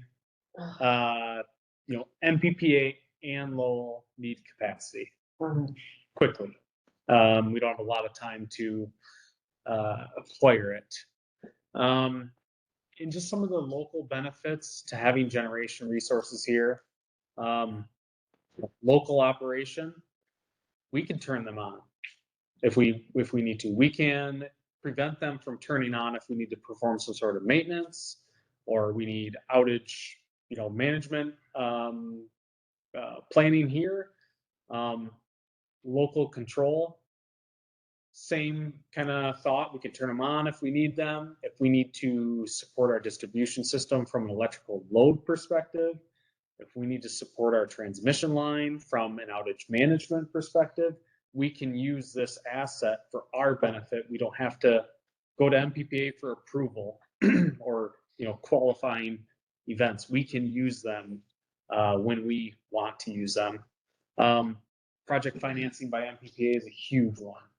Obviously that's a massive benefit financially. Legally, it's just a win-win for us and our customers. Natural gas infrastructure upgrade to our energy facility. This is obviously just a benefit to have more capacity here, but that will have a cascading benefit for our turbines to where we could actually get rid of our gas compressor skid. So our gas compressor skid is a single point of failure that our turbines need to operate. It requires a ton of energy to operate, to compress that gas and boost that pressure. So we would actually increase the output of our generation facility by getting rid of that compressor. And its biggest failure point, according to this last year, is very cold weather. We would, yes, startup time. We wouldn't have to start that, warm the oil prior to operating the turbines. It's also an asset that we own and there's no debt on it. So we could, have some sort of financial benefit if we could sell that. So it's a big benefit. And we were actually analyzing the natural gas infrastructure upgrade before this project was even proposed, just to get rid of the gas compressor skid. So huge win-win for us from a natural gas perspective. Yeah, and to that end, it preserves it's more likely to preserve future capacity accreditations from these two units, because one of the other market changes is MISO continues to try and ensure that the resources that claim they're going to be available are going to be available. With less response time. Yes, and because of that, they're drilling down that response time. The changes on the grid are placing a higher premium on fast responding resources. 6-hour resource does not provide much reliability benefit because we're not dealing, the grid historically, we used to always plan for the hottest day in the summer.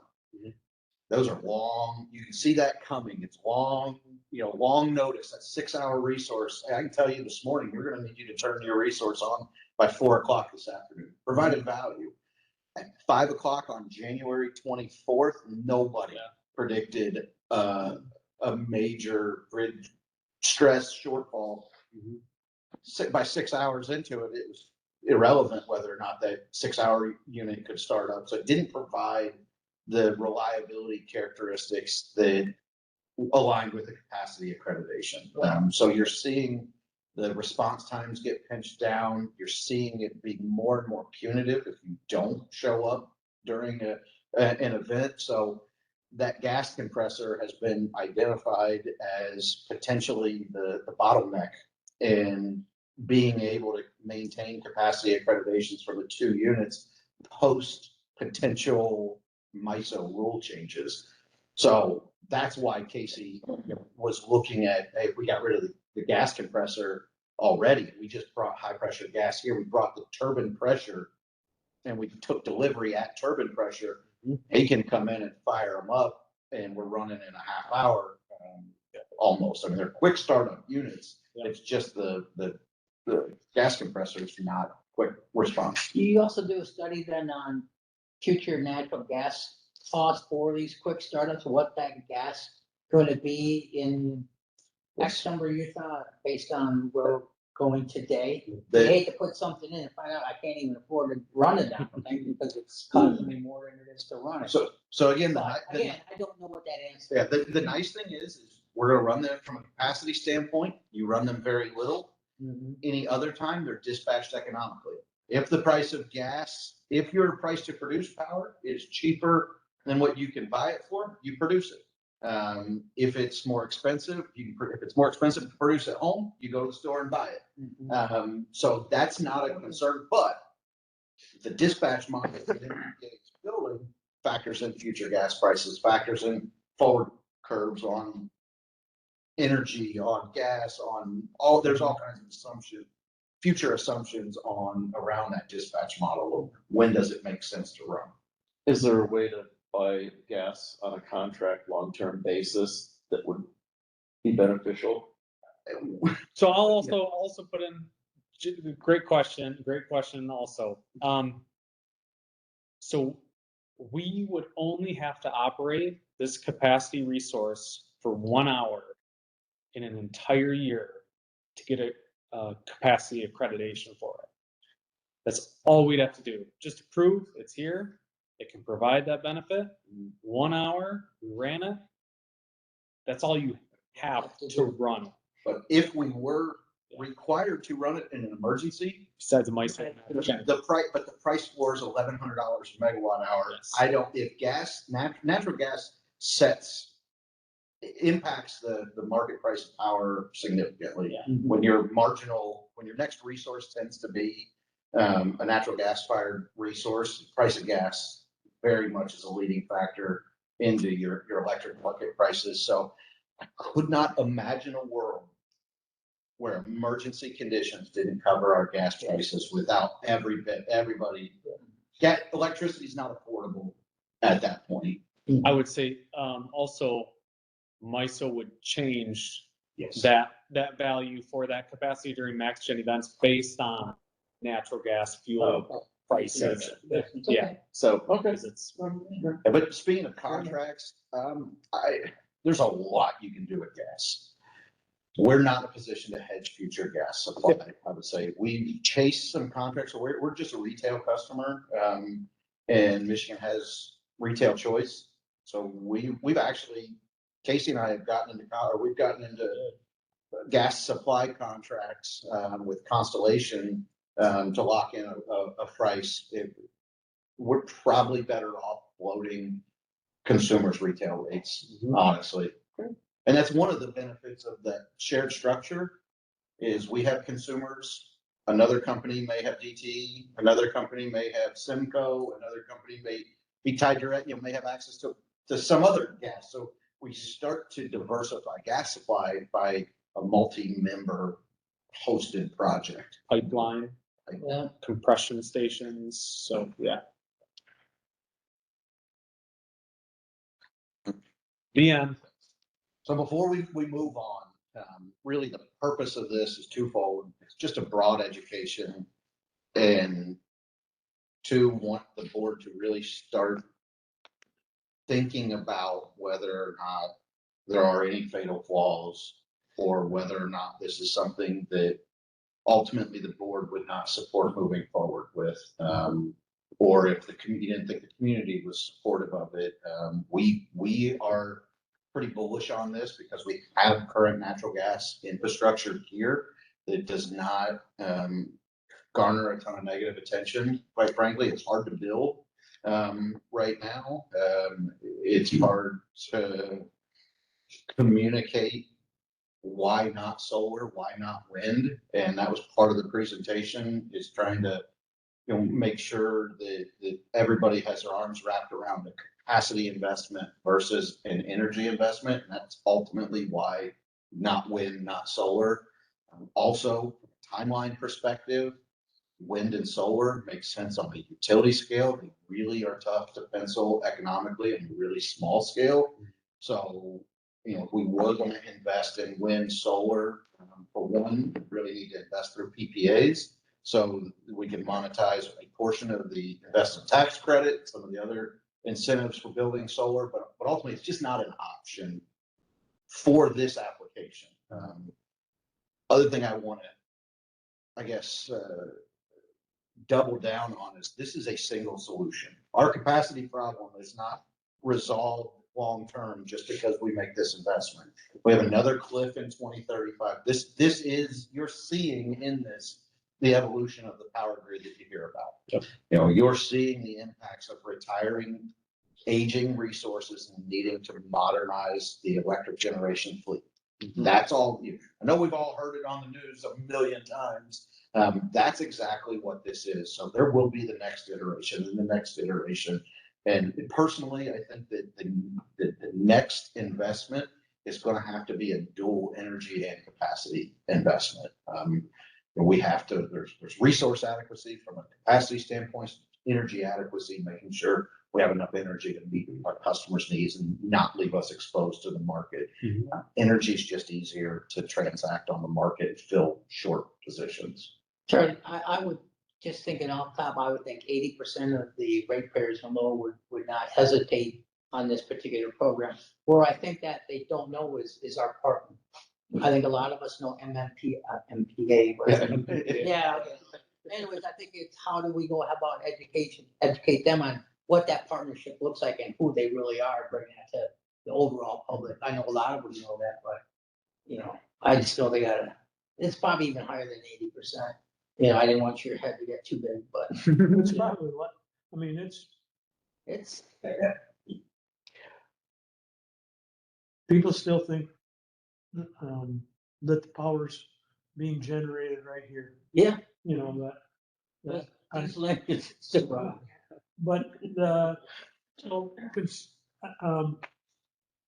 I'll speak for myself, and I would look, you know, at some point, I'm gonna ask the board, for a consensus to move forward with this. There's many things. There's one is, I think, one of our, you know, to be the premier utility. I think doing this keeps us in that, keeps our, keeps the energy flowing for our ratepayers. Without it, I think you start to depend on other, you know, other people, other factors that are out of your control. So I think it's a big plus. You know, for me, it's yes, let's move forward. That doesn't mean we're signing on the dotted. I mean, I would probably be ready to sign on the dotted line. But the only, and it's not a concern because I think the only, and I'm going to just say this, the only thing that crops up in my mind is want to make sure MPPA has their ducks in a row, that what they're moving, because the head of the Pat Bolin is retiring. And I want to make sure that, you know, that this comes to fruition. Whoever, you know, I know you're the chairman now. And we've talked about some different things, but I just want to make sure, that there's a group in MPPA. It's not just Pat that's pushing this, that they've got their ducks in a row. And I can speak to that, absolutely. So a couple things, that I think can ease the concern. Speaking from chairing the hiring subcommittee, I've talked to a lot of members. Ultimately, MPPA is just like this board. This board dictates the direction of light and power. Obviously, we all work incredibly close together, but the board is very much interested in continuity at MPPA. There's a universal opinion, I would say, or close to universal. Universal is tough to say, but widely held opinion that MPPA is incredibly well run, and the membership wants to see that move forward. This project is something I'm confident the board will not let die. Two, there is support throughout the agency. So I don't see that as, and we can talk more offline. It's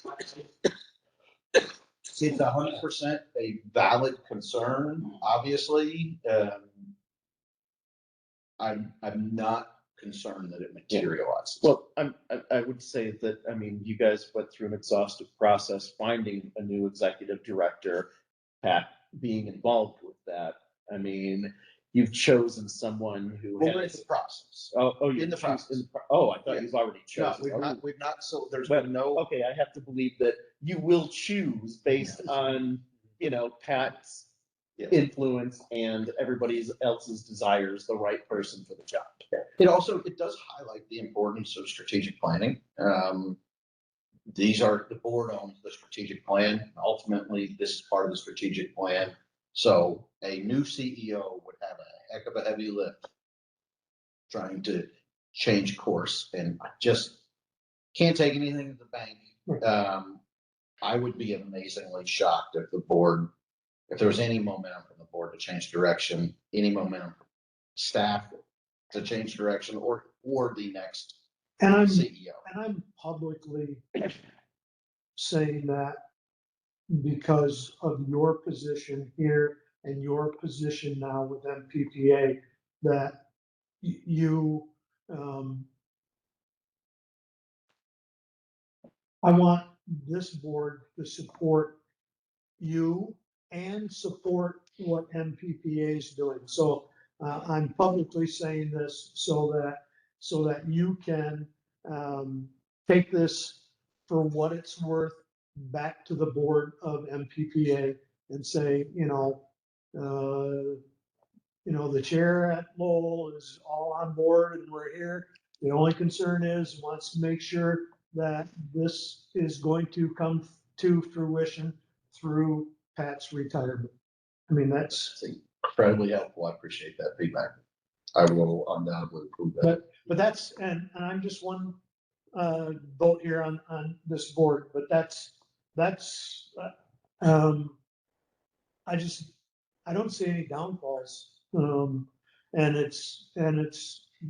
I think the downfall is not acting, and putting our ratepayers in a predicament, where we're dependent on going to the open market and the will of what the open market costs from time to time, and we're a nonprofit, but having to to carry those costs over to our ratepayers. So again, I think this, in a way, hedges,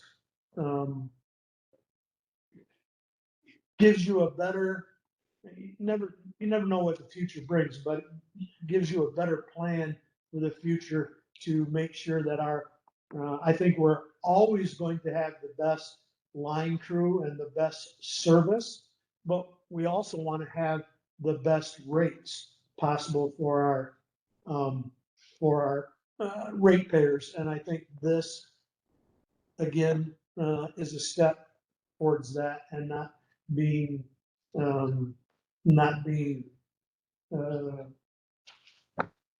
losing control from outside sources.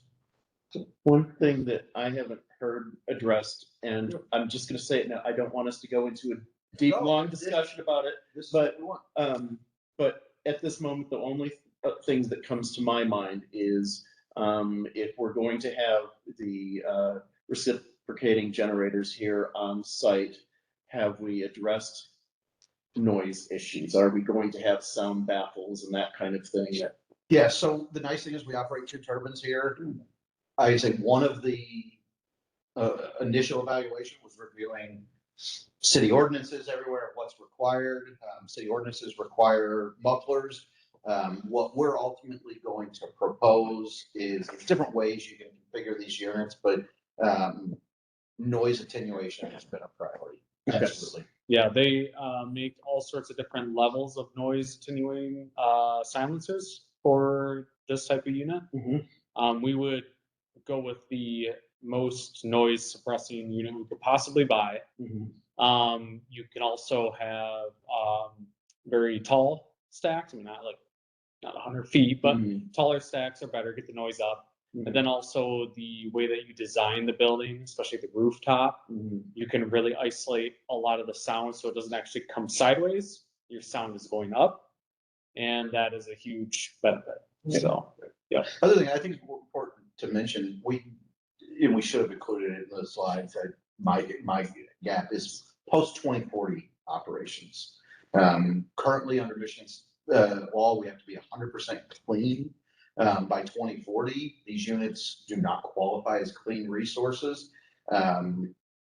That's something we'll still have to solve for, but ultimately the limited runtime is going to make it relatively easy to overbuild solar to offset the energy production. So we, post 2040, if nothing changes from legislative, the options are build 5x the solar that you need to get 20% of your, get 20% nameplate capacity, or build something that's not clean and then supplement with offsetting solar. And it doesn't, they're not going to operate much. They're relatively small overbuild on a REC generating resource. Those RECs would ultimately offset any megawatt hour output that came from these units. So did want to think that we are looking very long term. There are challenges running post 2040, but we're not taking any legislative changes to the bank.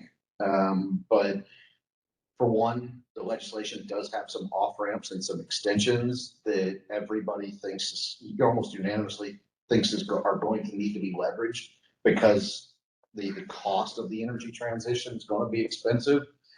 So we are considering what post 2040 operation would look like, even without law changes that we do expect some sort of modifications.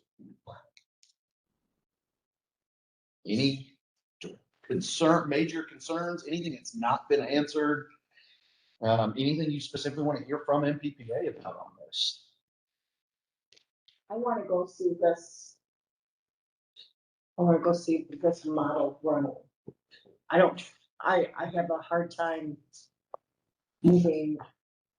I don't want to say I don't trust you guys, but I want to see this building that could be in my backyard not be loud.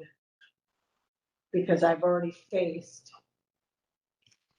with pitchforks and torches this side of the river that these people lost not just a few months, but a whole summer, because they had to wake up to horrible smelling.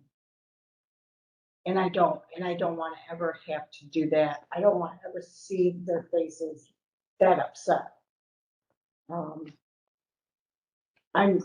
my fear, and that's what you know, I'm excited because I want that this is new and innovative. I get that.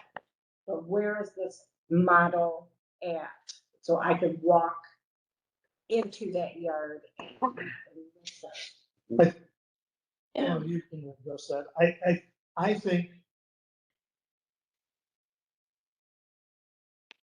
I think that is, my guess is that what you want is problematic, meaning that the time frame that we're under in order to what I'm hearing, that you want to see someplace where this is already set up and already running. Sorry, go ahead. Well, Yes. and I'm not sure that you're gonna be able to find that right now. So, knowing where Casey and I are leaning from a resource, can we talk offline? I don't want to air some other community's business, but there are, I think that normally I would say, yeah, that's going to be really tough to get somewhere. So I can write. We might. A grocery list of what I want to see before I say that I'm behind it. Can I give you, I want to see. No, you're welcome to tell it. Because what we want to do is share, I want to share your noise concerns with MPPA. So I want to know your concerns now. We're not asking for anything but a directional. And what I'm hearing is if we can address your concerns, you're supported. But Yeah. that's fair. That's fair enough. Please share any concerns that you have. Let us get these concerns to MPPA and let us work with MPPA to address your concerns. I can't believe they don't have one of those running somewhere. Wonder if MPPA can organize a tour. Sure. Be up there. You got a buddy over there. Something like He asks him out. He asks you every time I don't let you come with me. Because you did say that the reason why you want to go this direction is because it's highly likely that you'll use something that is already being used in another community. Charlie doesn't want to reveal what that Correct, community yeah. is publicly. Because I don't know, there's a lot of, I mean, it that's could, their business. It's probably not a big deal, but. That's fine, but that's why I'm concerned.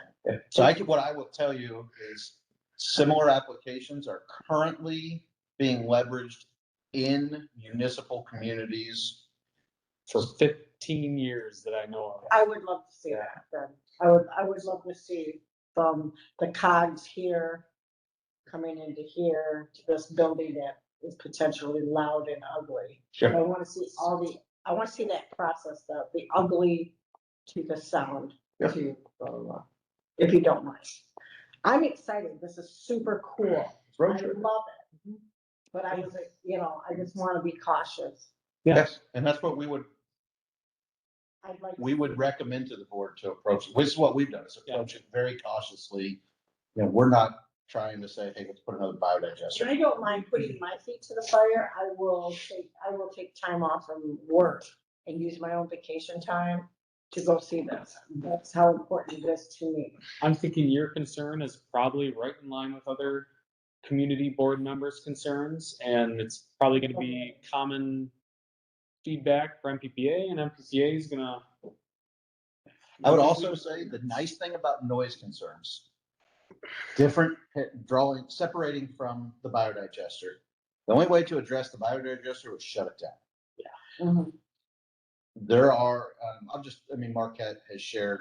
Mechanical solutions. Yeah, Marquette, when they built their different scale, different scope, but they built a large Wartzilla plant, the cool brand name, cool manufacturer. It's called Wartzilla. They're basically really large versions of they're really large reciprocating engines, cruise ship type ships. So big when they developed Marquette Energy Park, they had some crazy sound issues. Mhm. Like some really weird frequencies that trapped themselves in corners of people's homes, like weird stuff there. You couldn't hear it, you felt it. Right? And Vibration. Yeah. yeah, it's they were, which we don't expect. That's an extreme case. They were able to address those issues. Okay. Yeah. So I want to address them and make sure we don't have that problem. Right. But I would also say, if we do get to a point where we think we've covered all of our bases and we have some complaints, it's not well, we did everything we could. There's always the next sound solution you can tack on almost. And I would say there also would be proactive measures in the design of the facility from the ground up for acoustic Everything. isolation. Yeah. Like it wouldn't be an afterthought. Yeah. It would be. It would be incorporated designed into the on design. springs or some Yes, kind of wall- in wall rubber. thickness, and- wall material. It would all be incorporated. Overhead doors, design, layering. Like, I'll get you the dB level that these would be at the property line. I At think the it's property. 95 dB or 85 at the property line, not to exceed that for the city ordinance. I don't think the ordinance actually has a dB rating in it, does it, Casey? We looked. It just said it needs to have a muffler. But I would, if there is a dB. We talked about it, and I thought for some odd reason it was 85 or 95 dB, but I'll. No, that would be That would be fantastic. some information you get that. Yes. Say, hey, here's what our door, every city might be a little bit different. Yes, no, we went digging through. Yeah. So if there's something you have Yeah. that's, I just remember the number. I think, yeah, that'd be great. I don't know that we need to actually rely on municipal guidelines. We should rely on what the end result is gonna be and what is most friendly to our community. So to me, it's a tiered approach. You start with, if you can't meet Minimum. ordinance requirements, then it's a fatal flaw. Yeah. All right, so we can do that. Practically, where do we need to be? So there's a requirement, and then there's the practicality. Because what we may run into is, it's a joint financed. We may say, all right, MPPA developed to the point where it's in code compliance. We choose to do more. We may say, you know what? This isn't a cost we should ask all communities to pay for. This is a specific value to us. So that's why I say we want to take a tiered approach, just because of the partnerships and everything. But no, I could not agree more. We can be 100% in code compliance, and if it pisses everybody off, it's not a good. Still, Let's not start at the floor. Yes, exactly. Could not agree more. Because I may be tolerated at 85, but Tina just has ungodly noise at 85 dB. Yeah, you know, everybody's a little bit Everybody else is 85. Her eyes tell me 85. Thank you for sharing that, Mike. So, Absolutely. I would say we've spent almost 2 hours now, so much for an hour. At 6:34, it'll be 2 hours. so that's my concern. What about you? At 34. Or? So enough. Keeping time. It's PowerPoint, there's. All right, anything else before we move on? Appreciate everybody's feedback. Casey and I are both available. This is not something that's going anywhere anytime soon. We're gonna keep bringing it back to the board. My goal is for you all to get tired of hearing about it. That means we've covered everything and you're not learning anything new, and there's a lot to this. Complicated project. So go ahead. But we don't, and I apologize because I was looking at the timelines that you had put up and was 2027 is 7 months away, so, and that will go very fast. Yes. And we need to have commitment, what I was reading on there, in 2027. So I'm just saying that, and my feeling is, because we don't have a lot of time to, Yeah, I'm just saying, we need to move forward on this, one way or the other, but I feel like 7 months for this decision is not a lot of time. No, no, absolutely. It's not, it's also why we, we started almost a year ago, tried to prime the pump throughout some of those early things, obviously not worth bringing to the board and spending too much time until it's kind of reached this point, but you're right, there's a lot that still needs to be figured out. The financing model, the dispatch model, all that needs to be mapped out. And that's why today it's just directionally, is this something that the board sees as a fruitful use of time and effort? Staff, Casey and I, Zach, Megan, we've all been involved to some degree, at least in conversations. This is something we strongly recommend continuing to pursue, but ultimately, Tina, you highlighted, the board is beholden to the community. That's what makes public power great. So we're approaching it from a practical standpoint. We've considered the community aspect. I think it's incredibly important. Our community, again, we have 2 natural gas turbines here. We have a lot of infrastructure. We have a pragmatic customer base that, tends to be supportive, and see the value in public power. We're also moving, and I think it's important to acknowledge that we're proposing to add a fossil fuel, in a time when our carbon footprint is drastically being reduced. And I think we should still continue to highlight that our carbon footprint is being drastically reduced. These units are not energy units. They're not really running a lot. They're not producing a ton of CO2 equivalent, CO2e, or NOx, or they're just not producing high volumes of that. So from a community standpoint, there are communities that would not be receptive to adding natural gas. It's something I think we need to consider. Again, I think we have answers to the questions: why natural gas? Why not batteries? Why not solar? Why not wind? And it comes down to the economics, and comes down to delivering on lowest rates possible without creating an imbalance from a sustainability standpoint. We have to balance reliability, affordability, and sustainability.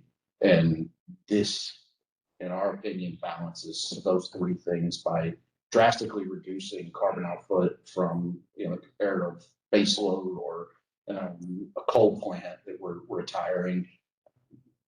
So from a sustainability standpoint, it's attractive compared to other capacity generating resources, large baseload plants. It's attractive from an affordability standpoint, and from a reliability standpoint. To your point, Perry, this is something that we've got to control. And from a reliability, yes, it's not going to necessarily keep the lights on, but we can leverage that local control to make sure or ensure a higher degree of likelihood that it comes to the grid. So there's an element of reliability in the project there. So we feel like this approach very much balances our 3 main priorities. But like I said, as I said, it's ultimately something that we want community support from. And yeah, 7 months is not a significant amount of time. That's why I want to touch on it monthly. We may not have deep updates. I want to get MPPA back in here once we've got some dispatch models, and I'm hoping Steve can just come join us and we have a powwow with Steve again. But yeah, we owe you as a board more information before we expect a firm commitment, for sure. This is just a directional, this is where we're heading. This is the groundwork for the conversations over the next 7 months. Yeah, and I'm glad to see us heading in that direction. I mean, as another voice echoing Perry's said, we're looking for consensus. I'm part of that consensus so far. Perfect. And I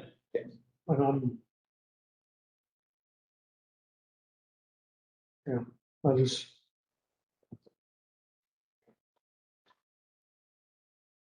Oh, we'll talk later.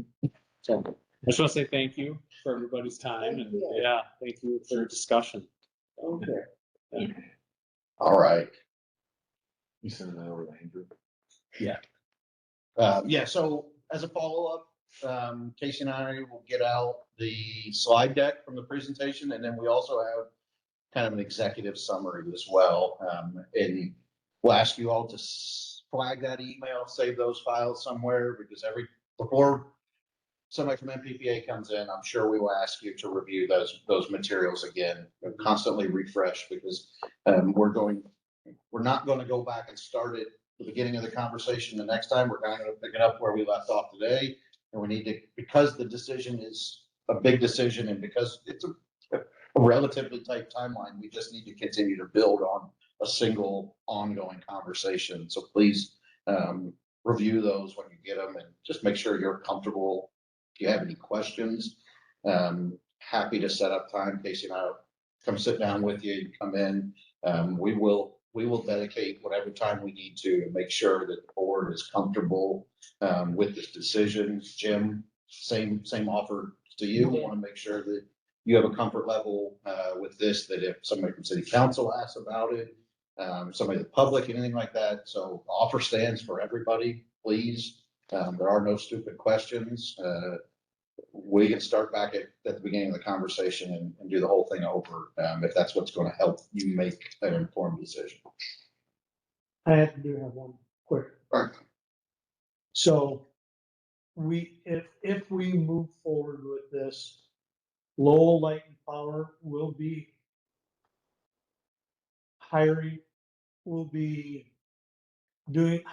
construction, doing everything, or will MPPA be hiring? To be determined. Not sure exactly how Because that will flow in. If it's gonna be, we would construct a building and then collect a lease payment, or if it would all be fine. There's Okay. some of those financing structures still need to be determined. well, and I'm saying that because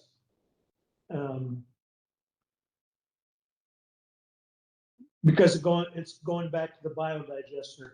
We, Lowell Light and Power, we hired an outside company came in and we had, because, this sticks with me a little bit, Tina, it's Andrew, myself, the city manager, a whole group of us took the time and the expense and went to Europe and visited these and did a sniff test and everything. And then what we find out later is the company that put that in here did not use the same model, the same construction, everything that happened in Europe. So my point being is going out and, because we felt like we did our Good job, John. and went and visited these places, and we found some that we had questionables, and then we had other ones, and we're gonna build it just like an A We here, were mine too. and Well, did we have anybody like a Casey that knows how to pay attention to this kind of detail on staff? We did. I'm just saying, so We I'm do have just. Casey that knows what he's talking about. So I'm gonna inflate Casey's head a little bit. Casey's incredibly knowledgeable about our preferred technology, which I hope is what MPPA lands on. But Casey's got years of experience when he worked with the Lenco Gas, developing these, operating these. He's probably I'll go out on a limb and say he's the most knowledgeable member utility employee about this specific thing, based on his experiences. Teardown is getting into Casey really understands these units. He understands developing generation sites like this. I don't know what, not a saying, nothing about past staff, but I'd blindly put Casey's knowledge up on this project against anybody. in a similar situation. We're fortunate to be able to leverage his experience and, we're in a good spot because of Casey. Okay, let's move on. Absolutely. Barry didn't like it, he was playing your head. All right, I'm gonna move through, performance data fairly quickly. If you have any questions, please ask, but we're now 10 months through the year. So you can see this is one I'll actually stop where we highlighted the marijuana grow facility shutting down, and since it's shut down, it technically falls under a commercial rate. You see the delta between this year and last year starting to come together, and that's the only real trend that stands out, and it's to be expected. You can keep on scrolling, please, if there's any cash and investments were relatively stable, this month, which is always great. And then lastly, the only thing I'll say is we saw some downward pressure on the PCA last month, but as you can see, the PCA for almost the last year has been elevated up north of a penny, which is the longest consistent run we've ran north of a penny. So again, we talk about it a lot, just a trend to highlight because we've talked about it so much, and we're hoping to continue to see some downward pressure, but we're heading into the summer months where we get our summer capacity, summer transmission, all those fun expenses. So that is performance data. Like I said, we've been here a while. Happy to answer any questions, not to avoid it, but stop me if you have questions. Otherwise, we're gonna hand it over to Zach for outage report. Yeah, we had one outage, dead pine tree came over, actually didn't cause an outage. At the time, we had to kill it to remove the tree, and it was very short outage. So, All right, I lost track of where I'm at. My notes are gone, so I'll keep scrolling.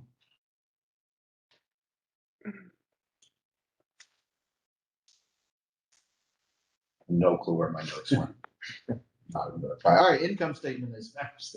Managed to get my papers out of order. Income statement, again, we're 10 months in, going to net income. We did have from a budget to actual perspective, this month financially was much healthier than originally budgeted. We continue to trend slightly ahead. Well, we continue to trend ahead on year to date. We typically experience some negative net income months this time of year as we have low summer sales and we're still recovering some of the winter type expenses. So I'm not going to make a prediction for the next 2 months, but what I will say is we're confidently going to finish the year at or above our target net income. So in a great spot from a financial perspective. Again, please stop me. Happy to answer any questions, but we don't have any. We'll move on to capital budget report. And as I mentioned last month, you'll start to see some ramp up on capital projects. And we've seen exactly that. Voltage conversion projects are mainly along the West Main Street project, bunch of smaller projects. If you drive down West Main Street, you'll see red pipes in the ground and foundations and a lot of different things. Made our normal equipment replacement fund contribution, and then that minor capital projects is actually, it's minor cap and system or customer installs. Those 3 projects there are the From housing. Aldi was just moved around from an accounting perspective. That work wasn't done last month, but it hit the capital budget last month. And then prep work to get ready for Tommy's Car Wash. So we are over budget on that minor cap customer install type item. But that was anticipated when we reallocated some projects, or as one project got delayed, we backfilled with some others. So we're not going to take on the undergrounding project this year. Again, that's the project that is getting pushed out to next year, Little G Drive. But So while we are over budget, it was what we anticipated. And that is capital budgets. I'll hand it over to Zach for his distribution report. Stand by my report. All right, Casey. He's eating. He stands by his report too. By my, yeah. My board. I should have looked up. They're fine. Loves on my mouth. I will state that, we did operate the generators, the turbine generators last month. They operated great.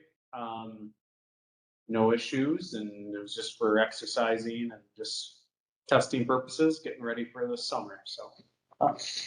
Casey, we are upgrading our IT on the boats. So if there's anything that you think is valuable, once we get it out, I'll have you come over and pick it up, or we'll give it away. There'll be the open air rack because we're making room for storage in that room.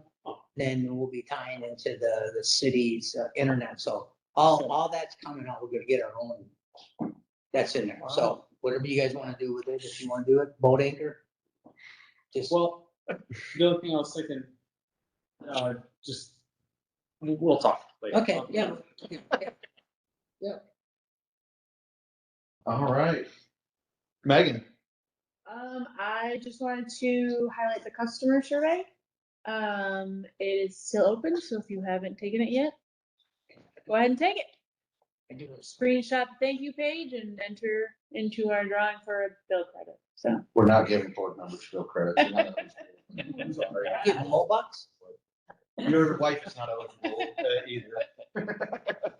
Hey, to be fair, I'm in that same boat. That's fair. Cool. Other than that, a couple things I did want to highlight in my report. I'll start with NPPA stakeholder meeting. It's on everybody's radar, but if you registered Thursday, if you're there all day, you want to join us for everything. The MMEA spring or fall, spring general membership meeting, registration opens at 8 with the program actually starting at 9. The MPPA side of things, lunch starts at noon and the program starts at 1:30. Fortunately, if you come to any of it, you have to listen to me talk some. Sorry. There's worse things. Not much, but talk to Whitney. She's got a short list of things that are worse than that. But no, really appreciate, if you're able to make it, I'm really excited for the lineup this year. One of the speakers is going to talk about cyber threats. We've done, obviously, spending a lot of effort on paying a lot of attention to our cyber posture. The other is going to be talking about developing power plants. I have to give just a short little introduction. So if you miss the first 5 minutes, you might miss my part, which easy enough. Flying over to, he's gonna be in Grand Rapids on Very cool. Friday. I'll give him a call and I'll see if he can swing by. Want to formally recognize our illustrious leader here. If you were at the May 4th City Council meeting, May 4th in Lowell is now Perry Beecham Day. What? Yeah. They let him. Proclamation, Proclamation, Lowell's first look, I the believe. force be with you. Yeah, exactly. Oh, trust me, I think that is so cool. May 4th is Perry Beecham Day. But it was a really awesome council meeting. Yeah. There's a lot of public participation, and randomly and completely unsolicited, most people who came up had some story to say about Perry and Perry giving back to the community. Yeah. So it's just a lot of fun. It was great to really appreciate the mayor putting that on the agenda, leading up the charge to on the proclamation. And I'm just glad I got the opportunity to come hang out and share some thoughts and talk about Perry. And when I got the picture taken and Steve was there and they put me next to Steve and I'm there, Steve's way up here. It's a tough look. I get it. I Could have brought my little stool to stand on or something. have a picture that Steve took of me that I feel like a small child looking up at the camera. Whereas I felt like he was taking it about where the light is. So I get the feeling. To add what Charlie said, there was some tears, there was some laughter, there was some sarcasm, all being said. But and then one of the things, there were a lot of good things about Perry, not just what he's done with Light and Power, but giving back to the community for 20+ years. And one thing that I said, that he helps develop future leaders. He's a great mentor. That's what really stuck out to me. They may not be for a loop. I bet it did, but believe it or not, I have learned some things from you, even though I'm a little older. But so young people can teach you something. So It was the perfect balance. You looked incredibly annoyed, but thankful at the same time, Yeah, which is what the mayor was going. yeah, he's wondering why his wife was there, and other people. So it was well. It was it was a recognition well deserved, and awesome to get to see it and be a part of it. So, congratulations. Thank you. Transmission outage. Received an update from ITC that they believe they've identified a solution that would eliminate the need for a transmission outage. Obviously, we were very supportive of this, hoping that this ultimately comes to fruition. The plan has, I don't want to say that we are not going to, because the plan has not been finalized. But I am more optimistic now than I originally was that we will not need an outage. Fortunately, part of that is because they're going to be evaluating the need to do some more maintenance on the line, the switches on the line, and they don't want to take an outage in another 3 years, do one now and take another outage in 3 years to replace them. More to uncover there, but all the more reason that the timeline on the BTMG project is relevant. Is if we can get those units involved, it makes transmission maintenance far more feasible. I will say, we're back to talking about island mode a little bit. I'm not making any assurances from an island mode perspective. It's been done. Casey's incredibly talented. We will have a tremendous amount of support. But as Casey has highlighted, there's only one way to test it. You don't know until you know it. So I don't want to sound like we're over promising. It's a big driver in the project, even without the ability. It's not a primary driver, it's an ancillary benefit. We would still be recommending moving forward exactly as is, even if island mode was completely off the table. Correct. But it becomes more feasible if we do during most periods of the 17 megawatts powers the town for most of our load. So we'd have tremendous flexibility if we were able to get to island mode. Yes. Collective bargaining. One thing I did want to bring up, appreciate board's feedback last month in closed session discussing collective bargaining negotiations. We do have dates. We've met with our labor council. We have dates for negotiation, but unfortunately those dates, due to scheduling problems, we could not get a date in before the June board meeting. So I would anticipate requesting a mid-June special called meeting to ratify a collective bargaining agreement that would allow us to not have to make retroactive changes, which are administratively very burdensome from a payroll perspective. So throw it out there. Want to just give the update. We'll cross that bridge when we have more. Obviously, the first date needs to go smooth to see it fruitful to call a special called meeting. So one of the reasons I want to get feedback from the board last month is if we do have a special called meeting and it's not able to be unanimous, full attendance, want to make sure there's an opportunity for all board members to share perspectives, but we'll cross that bridge next month when the time comes. And then lastly, unfortunately, I managed to failed to recognize Sarah Janacek last year or last month, celebrating her 1 year anniversary. Sarah has been absolutely awesome joining the team, and we're thrilled to have her here for a year. I think they updated the spreadsheet after last meeting. But Sarah's been great. And then in April, we always celebrate Tom's 1989 anniversary. That was his first hire date. And I will continue to celebrate that until Tom retires for a second time. But amazing contribution.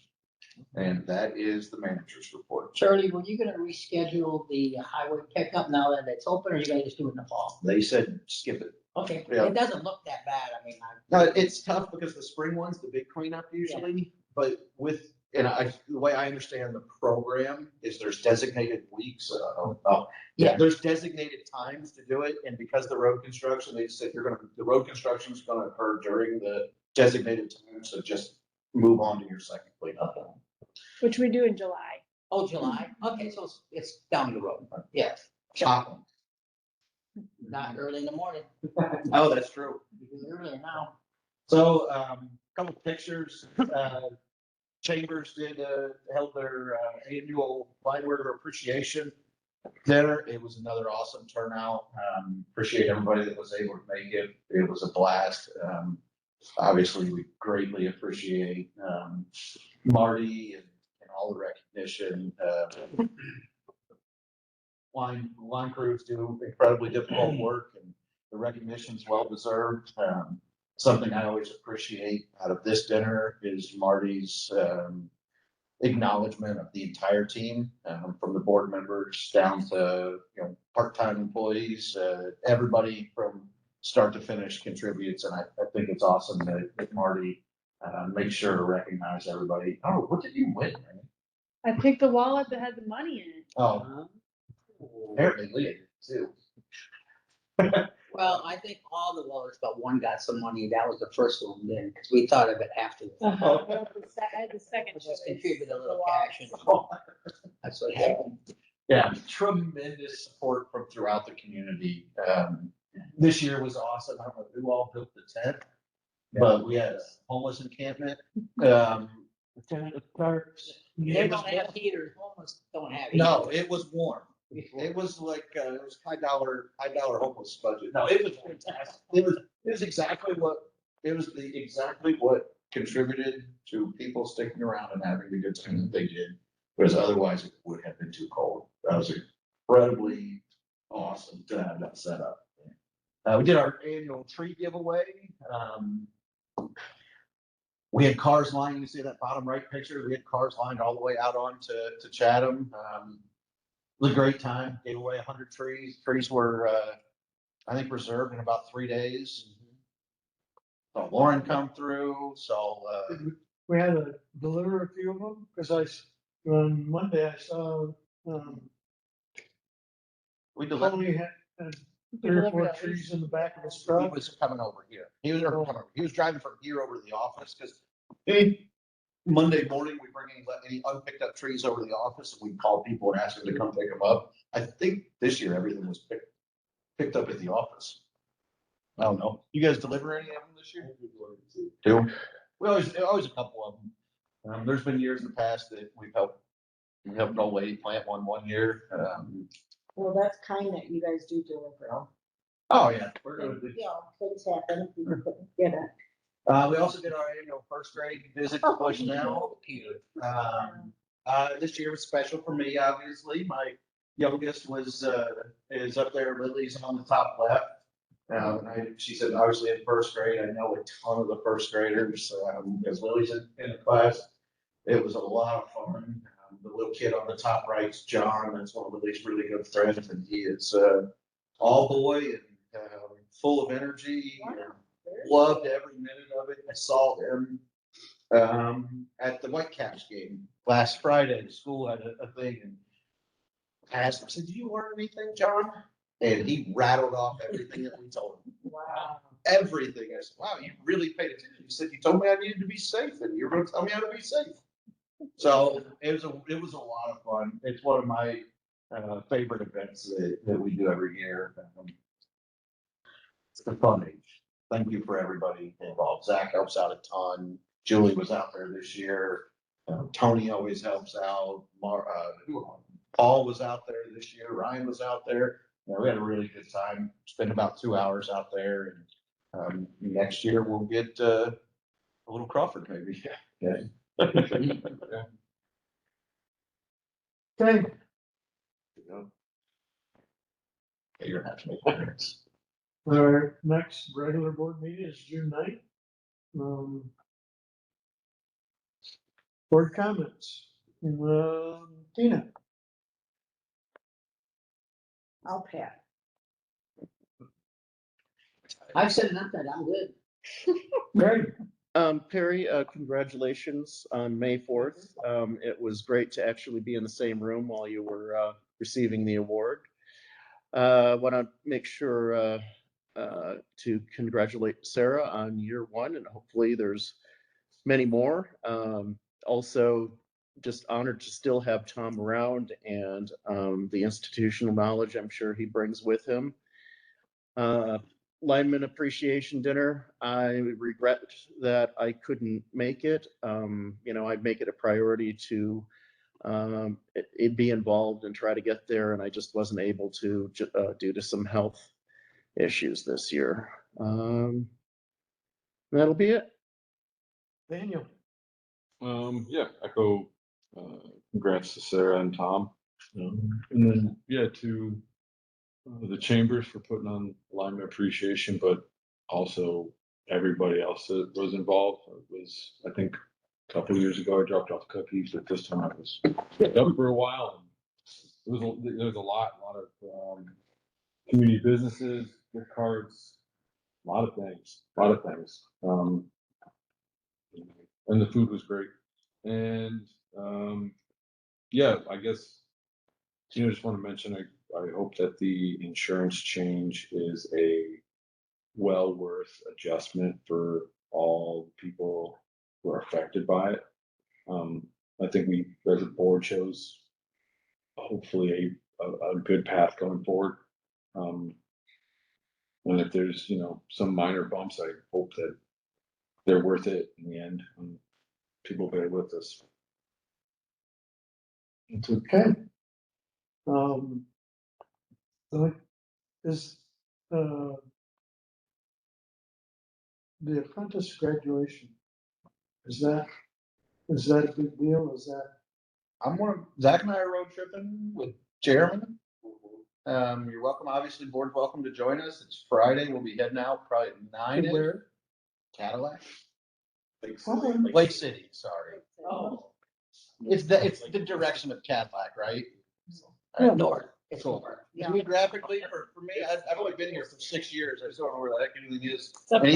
Anything further north? I don't know much. it's northeast of Cadillac. Yeah, well, I've been here 68 years, and there's some cities that I've never heard of.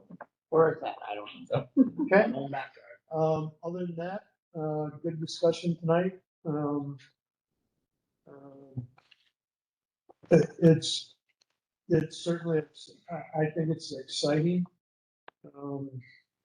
That Lowell could possibly be one of the major players with the MPPA. And so with that, I would entertain a motion to adjourn. Motion to adjourn. Supported. It's been moved and supported. Any further discussion? Hearing none, all those in favor signify by saying aye. Aye. Opposed? Motion carried.